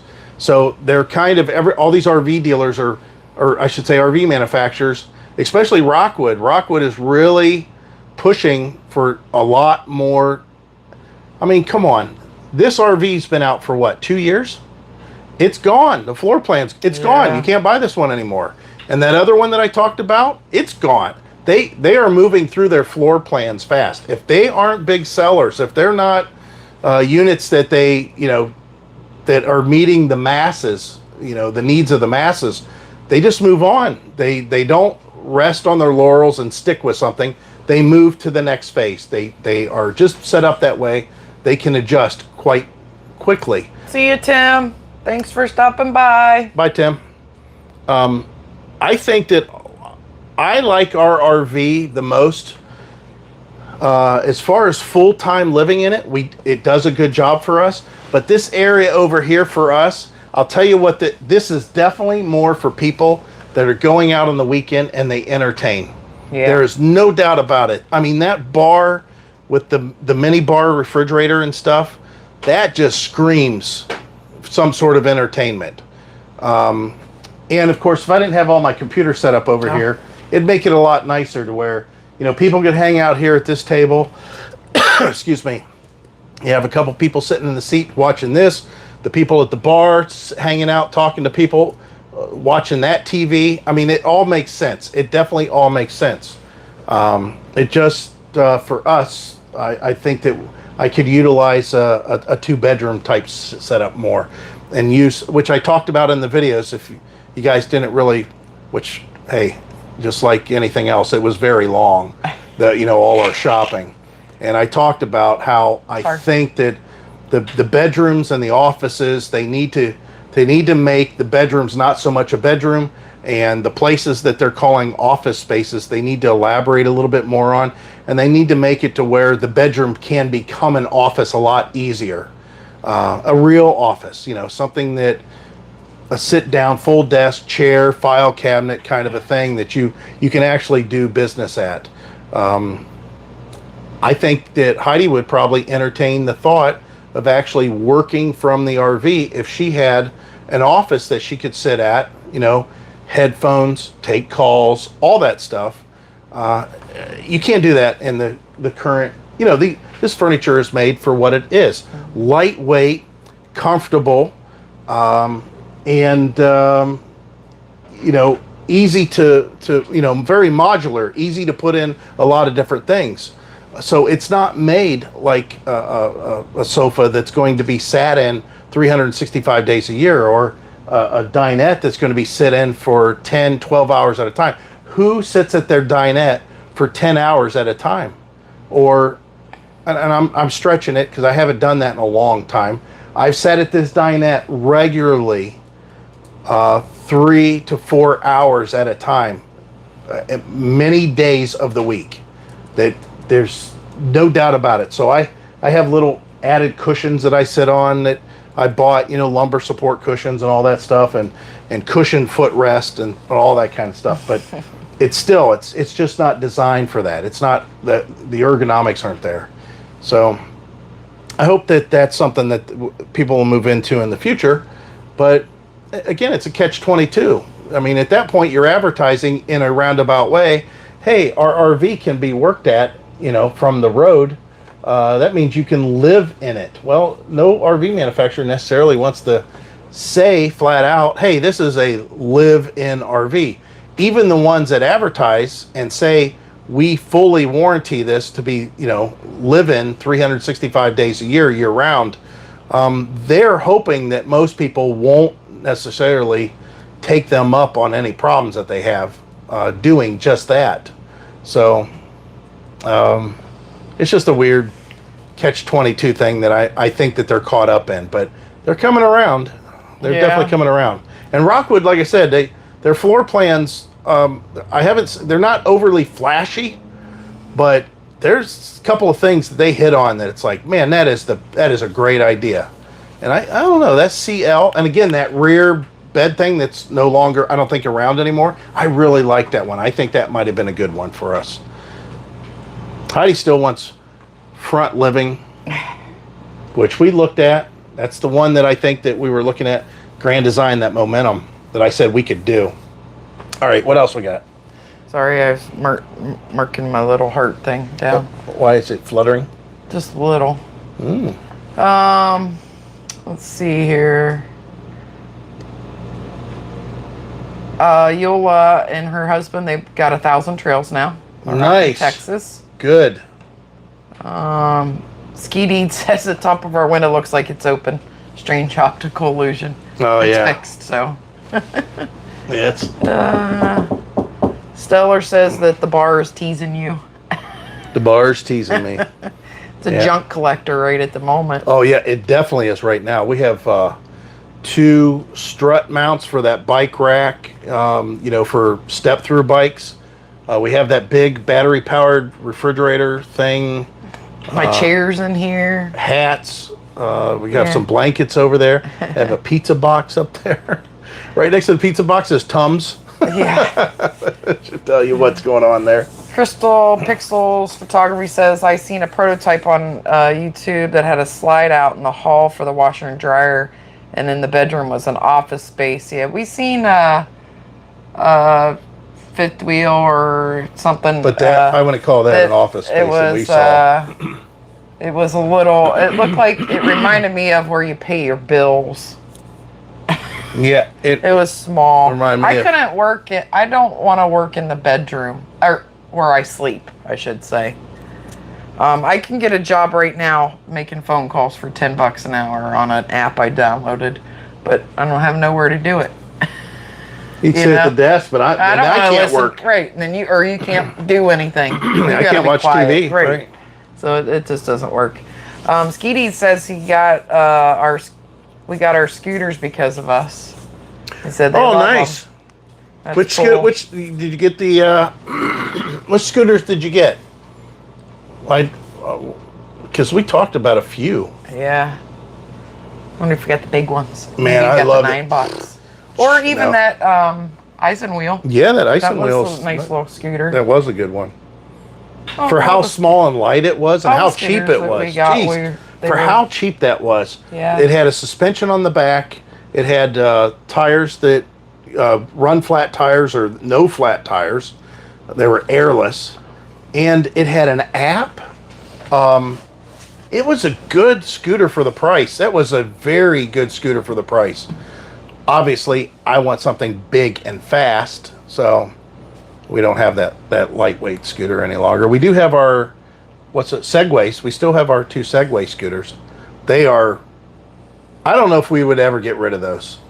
They are, the only thing I don't like about the Segway scooters is I don't have a place really to store them that makes sense. They take up a little room in the pass-through, not very much, hardly any at all, but they do take up room Yeah, back you got there. the Segway 9-bots. Oh, you got them? So did you get the G30 Max? Or did you get the new one? Whichever, I don't even know what they call it, but did you get the G30, the Max one? The one because they came out with a newer model, but it had less of a range. I wasn't quite sure why Segway did that. It was a little lighter. Taking you back to your roots for a second, planning a trip to Maine next year, and I was wondering what you'd pick for a first stop, Maumee Bay State Park or East Harbor. Well, East Harbor is our favorite. We have not been to Maumee State Park. Wait a minute. Wasn't that where we were? No. Where were we when we stopped on the way back from Frog Rally then? That we did the ocean. Was it Maumee Bay State? I don't know. Wasn't that Mommy? Look at your little phone thing list there. You sure They it got the wasn't G40s. G40? What's the G40? Is it G30 or G40? It says 40. Wait a minute. I don't even know what the G40 is. Why don't I know what that My is? timeline. When were we in? Twink. Yeah. And clear all this stuff off. Clear. And Oh, I guess we were at Maumee Bay State Park. see, I told you. Well, we was only there for a night, so No, weren't we there longer? I don't think so. I don't know. We didn't unhook. I'm Oh, pretty no. sure. Yeah, we didn't unhook. That's right. So that means that we didn't explore. Okay, so we went to Maumee State Park, and then we drove to East Harbor. So we did it both. Yeah, so he's asking which one. Yeah. So I personally, I How like- long are you staying there? Yeah, that's true. That's, I guess, the question. Well, both of them are good for just a single night Yeah. hit. The thing is East Harbor, there's a lot less with full hookups at East Harbor. You're gonna be hard pressed finding. So full if it's just hookups. one night, they have a dump station. Right, they do have a dump station. All right, I'm gonna put this up. Tell me if is this the scooter that you got? F40. It's a F40. Yeah, he said sorry, F40. I don't know what that one is. Segway F40. Segway. Isn't that a new model? I don't know. I don't know that one. F40. Oh, that's that real thin one. Talk about Brooklyn bedding. Well, Everybody should know that we love Brooklyn bedding. You're gonna let me put it this way: everybody's going to know that we love Brooklyn bedding. Brooklyn bedding is was kind of a surprise. I know originally we set up with Mattress Insider. I think that was. We were okay with it. It did okay. There was nothing. It wasn't a true mattress, though. Right. But the Brooklyn bedding, we made the mistake of, well, if a mattress this thick is nice, we should get one this thick, and it's got to be twice as nice. And all we were doing was adding weight to the RV and height that we didn't have inside there for our heads to clear and the pass-through and all that stuff. Ooh, king size. There's going to be... We only have a queen. Yeah, there's going to be a couple of things that you're going to notice about the... First of all, the mattress is... It just feels real... Okay. I'm getting on many tangents here, but... How many hours did I sleep last night? Over 8. Yes. I don't hardly ever sleep. I'm telling you that thing is comfortable. It is, if you can get the right temperature, and it's not like we did a lot of exercise or something yesterday and I was just whipped. I just got comfortable, and the bed's always comfortable. Every night I climb in it, I'm like, oh yeah, thank God. I don't ever go, this sucks, none of that. Sometimes if I haven't turned the air on, it might be a little hot in there. But the mattress, when we first got the big one, it was wrong. It was wrong for us. Let me say that. It was wrong for us. We didn't care for it. That doesn't mean that you shouldn't get the bigger ones. That might be the right one for you. However,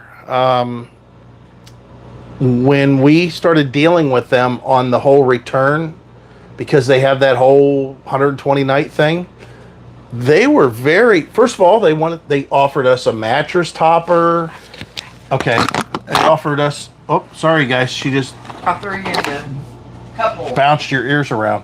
They offered us, mattress topper, stuff like that. Wanted to see if we wanted to try that first to see if that would help. But in our case, it was so tall already, we didn't want to deal with that. We then went through the process. They shipped us the other one, and it was immediate as soon as we got on it.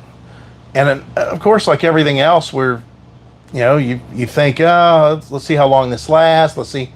So far, it's just been great. It's just been really great. With that said, obviously, we definitely supporting them. We kind of became brand ambassadors sort of with them also. So you'll see more videos of that. They'll just be little short reminders, just in case you guys are shopping and you're thinking, I might want to consider. We'll mention it a few times. No regrets at all on any level. At all. It's good. So if you're looking for a mattress, obviously the RV mattresses that most of these, that are coming with the RVs, they're okay, but they are definitely no comparison to this. That's our experience. And you can see, obviously I'm bigger, so I expected it to be deficient in some way, but I haven't found it yet.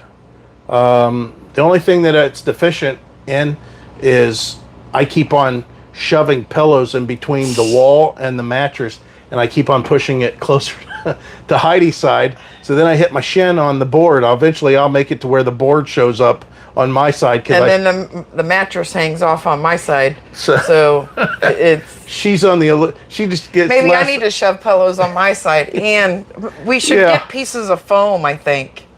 Yeah. Really, it would be a really good idea for our unit to have a king. But we would lose... No, we still get them. They're just real small. Yeah, well... But at this point, we're not using those anyways. Right, exactly. Yeah. Well, I use it for my cell phone. Yeah. Oh, no. We didn't want a king for the other reason of getting into the wardrobe and getting into the drawers. Yes, right. It covered that stuff up. Well, it covers it up. Oh, Yeah, right. It would have really covered it up. Right. But anyway. Yeah, Brooklyn bedding's great. That's, well, there's something. I know that a lot of you guys will see, they got, Amy, they got the king size Aura. Oh, nice. They really like it. Oh, you already got it? Yeah. Man, I love it. I just love ours. Yeah, we do. Let's do, Daniel says he's going to buy a mattress from them. James, Jeffrey Coleman, they just bought one from them. Nice. I love it. I think you'll be really happy. Somebody said something up here. Hang on here. We are, Somebody says, don't you all miss the good warm water bed? I never had one, but... Well, we did. Oh, for a short time, yeah. I traded... Yeah, that's right. I traded... what did I trade? I don't remember. I forgot we did. I traded...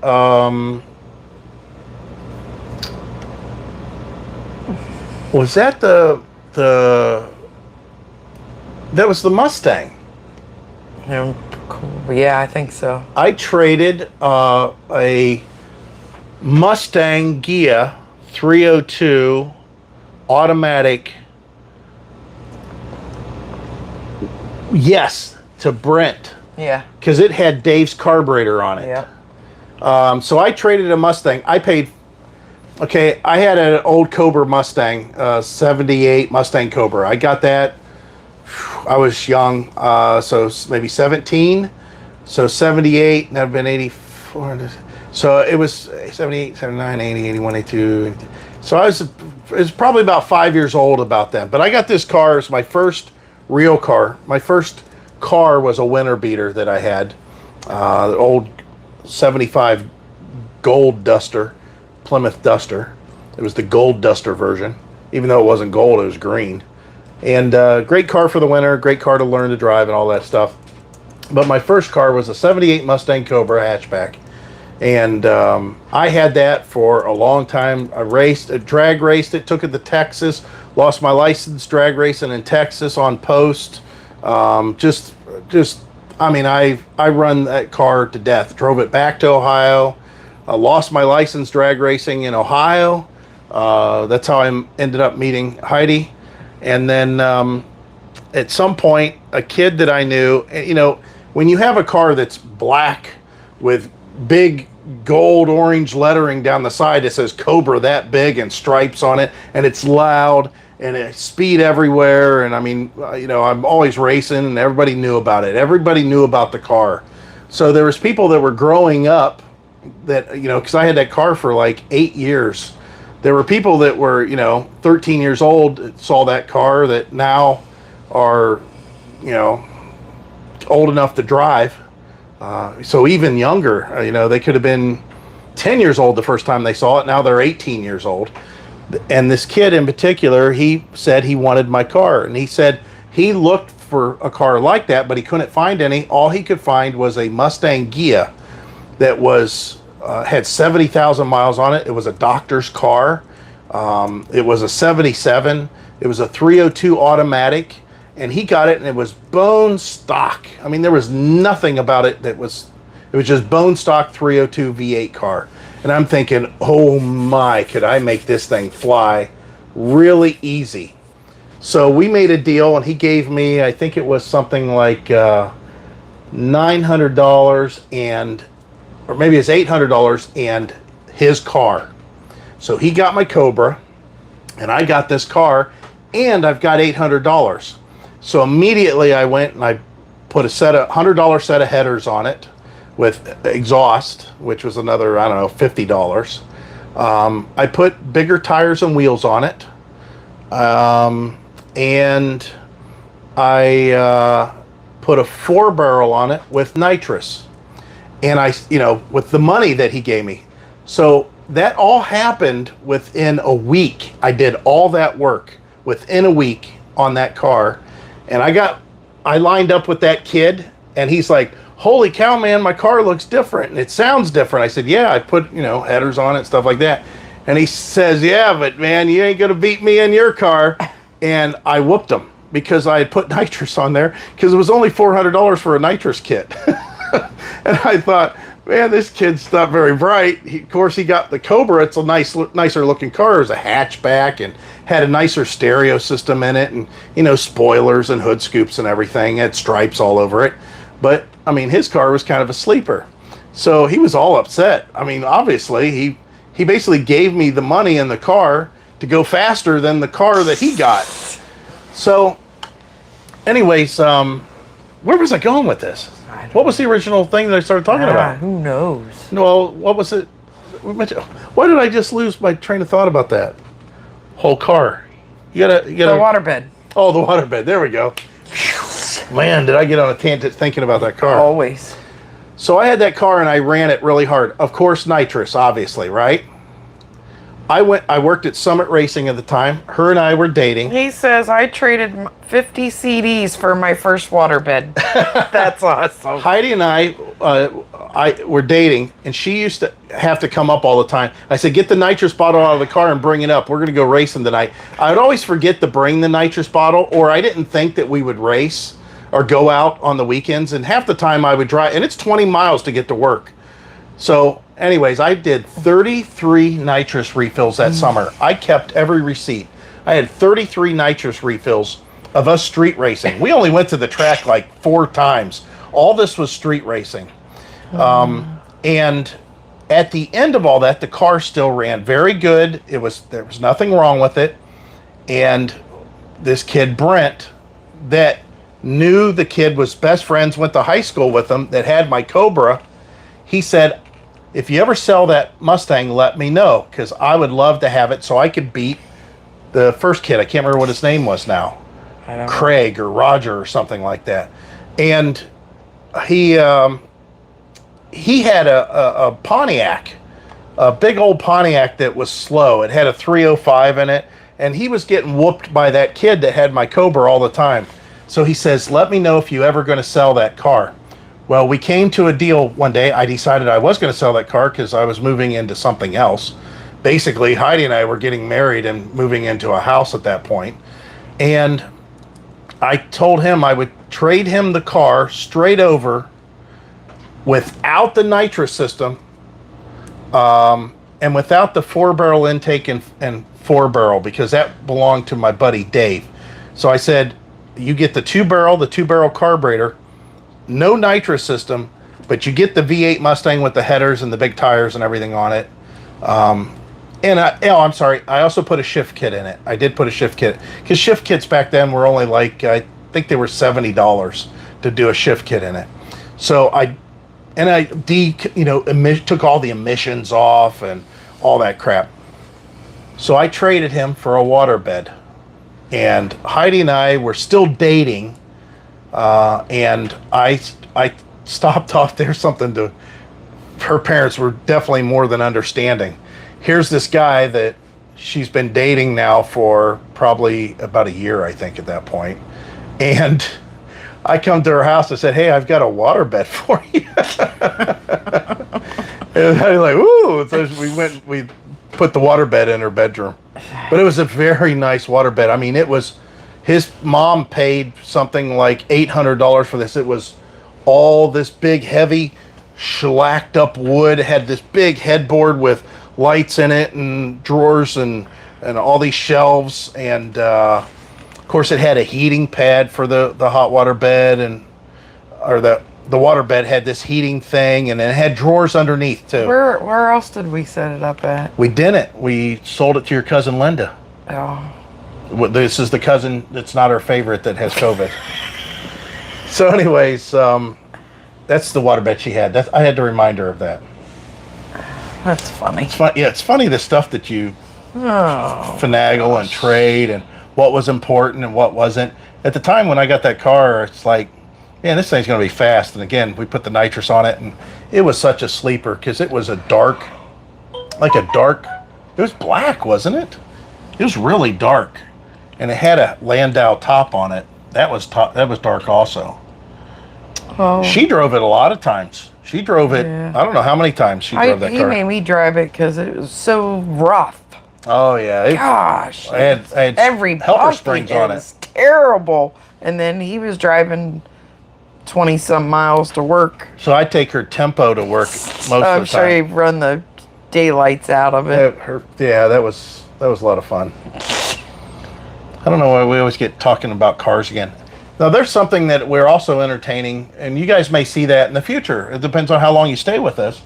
At some point, we will, I think, I'll migrate a lot of the stuff we do with the RV might turn into, if we ever became homeowners again, might turn into what it did at the beginning of all this, and that is me doing projects on the RV, us going camping, showing you, trips that we're going on, stuff like that. And also then my other channel, I'll start working on that. I've always had a fascination, but I gotta be concerned with how old I'm getting and the condition that I'm in as far as being able to move. Like he's an old man. Yeah, well, ask her who picks up the 2 7-gallon water jugs and brings them in. Well, ask her who takes the bike rack and puts it in the bed of the truck. Ask her who takes the tripod. Whoa. Let's talk about the bike rack. She picked it up, twice, dropped it off. And the reason she did twice, because I was working on the RV. Yeah, he gonna say he does more than me. No, he does heavy stuff. I do the heavy stuff. So my body's got some problems whenever I start doing that heavy working. Broke down. It is broke down. So for me to talk about doing something that I wanted to do back when I was 30 years old, and that's getting old cars and fixing them up, just fixing them up to hit the road. I'm not about, I'm going to restore this to concourse quality. None of that stuff. I want it to be fully functioning, everything work, and be a good old car to drive. I like that. I like doing that. I would like to maybe get into that again, but of course at that point you could see our dilemma. I could do that and stay in an RV, but we have to have our own property, and we'd have to have a garage for sure. There's no doubt about it. So the property would have to allow for an RV to be parked there. Be nice if we found a garage with electric, water, and sewer. I'll tell you what would work perfect is somebody has, like she said, a really nice garage and a concrete pad that has all the hookups, because a mobile home was there, but the mobile home got so bad they had to take it away. Yeah. And now the property's for sale without a mobile home. However, they allow RVs. So the zoning would have to allow RVs to be there. Yeah. That would work perfect, because we would just pull the RV in and hook it up. I could work on cars and stuff, and then whenever it got too hot, we could take off and leave and go up north, or vice versa. The problem is if it's up north, I only got 4 months, like Brenda had said, that's stretching it. I only have 4 months that I could work on stuff, versus down here, I mean, I could work on stuff for a long time. Of course, it'll be hot a bunch of those days. I don't know. I've got a lot of. I'll tell you. Everybody always gives me those suggestions, which I like it. I like hearing your suggestions, because you may say something that I didn't really think about. But working on other people's RVs, working on mowers, other people's mowers. Somebody mentioned being a mobile mechanic.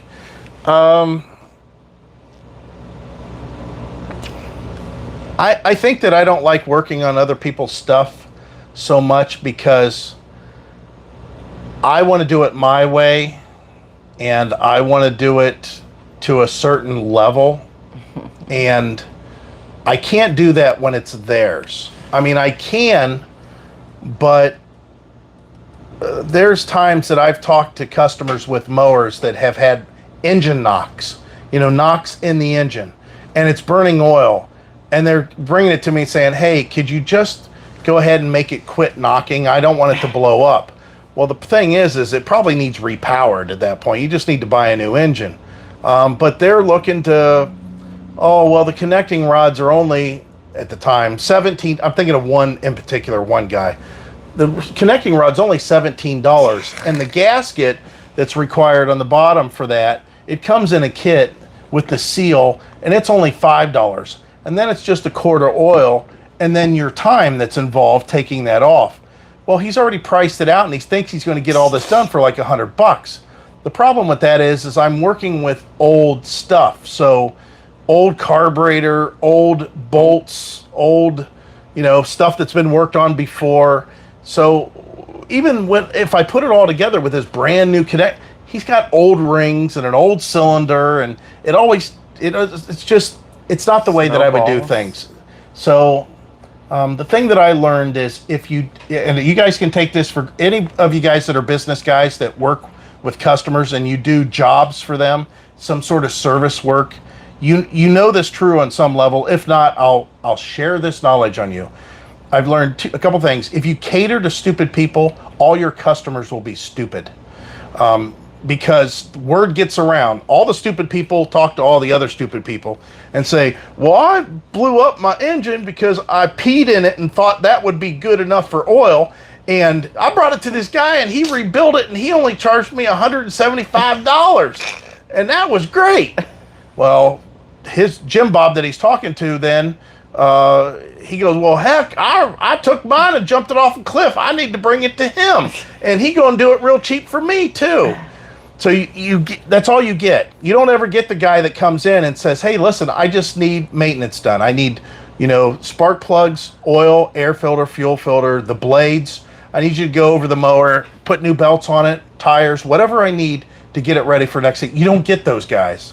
You don't get the preventative maintenance guys. What do you mean it's $400? That's the other thing too. If you work cheap, all you're going to do is get cheap jobs handed to you. If you actually, and somebody had said this at one point, and I remember seeing it in a movie, and I didn't understand it when I saw it in the movie.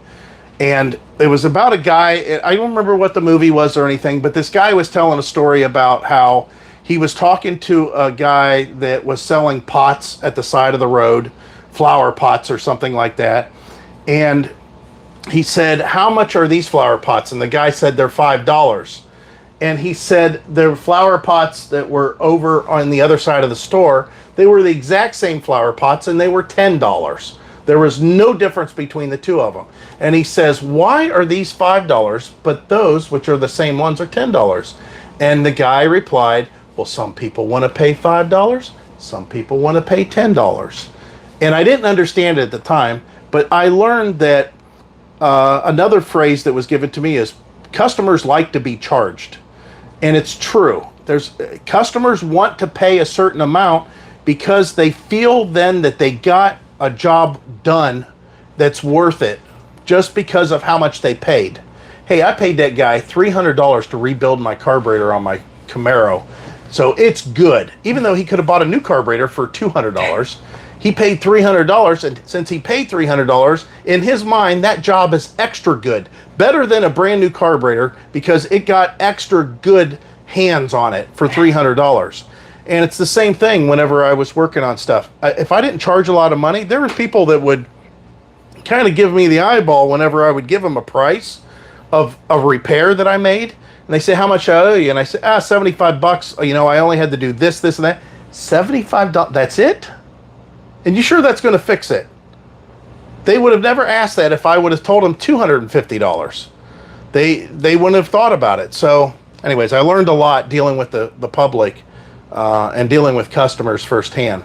So I really don't think I want to get back into that side of things. I would get into buying equipment and repairing it and refreshing it, renewing it, I guess you could say, and then selling it, just selling it outright, because that's how my business started initially. And I had enough people that were talking about trade-ins, and I got caught up in it myself because I did have a couple service jobs that it was nice. I didn't have any outlay of money, and this customer would bring me the unit to my house, unload it, I would work on it, I would charge him money, I would call him up, and he would come and pick it up and take it away. I didn't have to worry about where it was stored, bringing it, putting it out for sale, talking to potential buyers. So the service side of things just happened for me to where I started doing more service. And the other thing was I got caught up in it with a customer that would say, Well, I'm looking for a new mower, and I'm having a problem with mine. Well, what's going on with I'm curious, what's going on with yours? Well, it's this and that, and I said, well, that shouldn't be very much. You know what? How about I bring it down? What if I bring it down and you take a look at it? Well, that's how that started, and then trade-in started. That was a whole other ball game. I was buying all the equipment at auction, which was the best way to get it as far as I was concerned. But then trade-in started happening, and I made a couple of really good deals because these guys would say, well, listen, I need a mower that runs and cuts and mows and does a good job and, it looks nice, and this one would fit the bill. How about I do a trade-in on mine? And I'm thinking, man, once his is fixed, I could sell it for twice as much as what I'm selling this one to him for. And I can get it for, a song and a dance. And that's, so it's kind of hard whenever you do that. Plus inventory. You got to keep a lot of inventory on parts so you don't have to charge a lot of money. I mean, it's nice whenever, you could get a job done so much faster and get on to the next one when the guy says, well, there's something wrong with my carburetor, and I'm looking at it thinking, I got 3 of those carburetors sitting in my parts cabinet. And I've got 2 used ones. So I'm like, yeah, sure, drop it off. I'm sure I can knock this out in no time. And worst case scenario, if I can't, I'll try to I'll put a used one on there, charge them half of what I would have charged for the new one, or a brand new one if that didn't solve the problem. Anyways, we got way off subject there. I think we might slowly close this down. We were thinking about going live at noon today and doing a 12-hour. Yep. I was going to do a 12-hour live chat. Maybe one day we'll do that. Yeah. Yep. I think we're going to close this down, though. I appreciate everybody that's joined on with us, though. And if you guys have questions in the future, just shoot them off. Heidi will try to scribble them down in her little phone there for future videos. Yeah, we'll try to get back to doing it once a month. Yeah, that's what we were doing. The live chat, I mean, the thing that that I mentioned at the beginning of this live chat, we have really fast internet in this area with EasyCom. I mean, I just set it up here on the file box or whatever, or contract box, like you say. You can see all the different contracts we have with all these different companies for stuff, and we've got more sitting over there. It's not as easy as you guys think. It's once a week. Yeah, it is definitely a job. Good night, Brenda. But yeah, we knew we had fast enough internet. I told her, I said, we definitely have to do a live chat. Yeah, maybe we'll do one before we leave here. We don't know when that'll be. We hope that it'll be the end of the month. Just to give you a heads up, this is what we're hoping for. Heidi sends in her heart monitor tomorrow. And in a couple weeks, they'll let her know what's going on. Hopefully, from what I can tell, from what she gets feedback from the doctor, sounds like that he's not really concerned too much. And the main reason is Heidi don't really show symptoms of anything. Right. She occasionally I didn't have the PVCs like I was having when I went to the cardiologist the first time. Right. So. And he could only go by what he's seeing now. He could only go by what was sent to him back in June. So that's why we had to do a follow-up, because we wanted to travel. He said that was no problem. And then come back and I'll get this monitor. And then when they did the EKG in the doctor's office, I showed none. So what we're hoping for is, based on that information, is that we hear back from the doctor and he puts us in a holding pattern and says, listen, unless you start seeing symptoms, or I wouldn't worry about it. Just continue with what you're doing, and you guys do whatever. Thanks, Amy. If that's the case, then we will be leaving here in the beginning of November. We're going to be heading up to Port Orange. We'll be there for a short amount of time, I think. A couple weeks. Yeah. And then we're heading over to, unfortunately, it's north of here, and it's in January. It'll be chilly. I'm sorry, November, so it's going to be chilly. We'll be fingers crossed. We'll be at Three Flags Hopefully we get a good site there because we're going to be there for 21 days. Then we're leaving there again. Hopefully everything works out this way. Thanks, and we're Stellar. going to Orlando, right? Next Yes. one's Orlando. So we'll be going to Orlando. We'll be in Orlando for a month, a full month there for the month of December. Then in January, we'll be going to Zephyr Hills. We'll be in Zephyr Hills for 21 days. During that time, when we're in Zephyr Hills, will be the Tampa show. So we'll be at the Holiday Inn there in Tampa for a week, maybe. And then from that point, after Zephyr Hills, we will go to Peace River, and we're there for 21 days. Yeah. That's our itinerary. If that happens, See who you, knows? Stellar. I'll tell you what I'm going to do. Uncle Stellar. Before we get to Peace River, I'm going to try to do everything I can to reserve the keys. I don't know. That would be really I don't know if nice. we're going to be able to get down there, but Good night, Ski Deeds. I'm going to try. Hopefully, on his waterbed. yeah. Hopefully we can do that. All right, that's it. Thanks for joining on with us, and thanks for the super chat, guys. Really, Yeah, really really appreciate appreciate that. it. That's cool. that is very awesome. Every bit helps. That's for sure. I know that seems weird hearing that from us, but you know, we have a lifestyle that kind of Night, Linda. gets fed a weird way. I mean, the income is a weird way to earn. Yeah. So yeah, it helps. It definitely helps. We have a feast or famine thing that happens here. Sometimes it's good, sometimes it's bad. But So as always, we hope to see you out here. Bye. bye.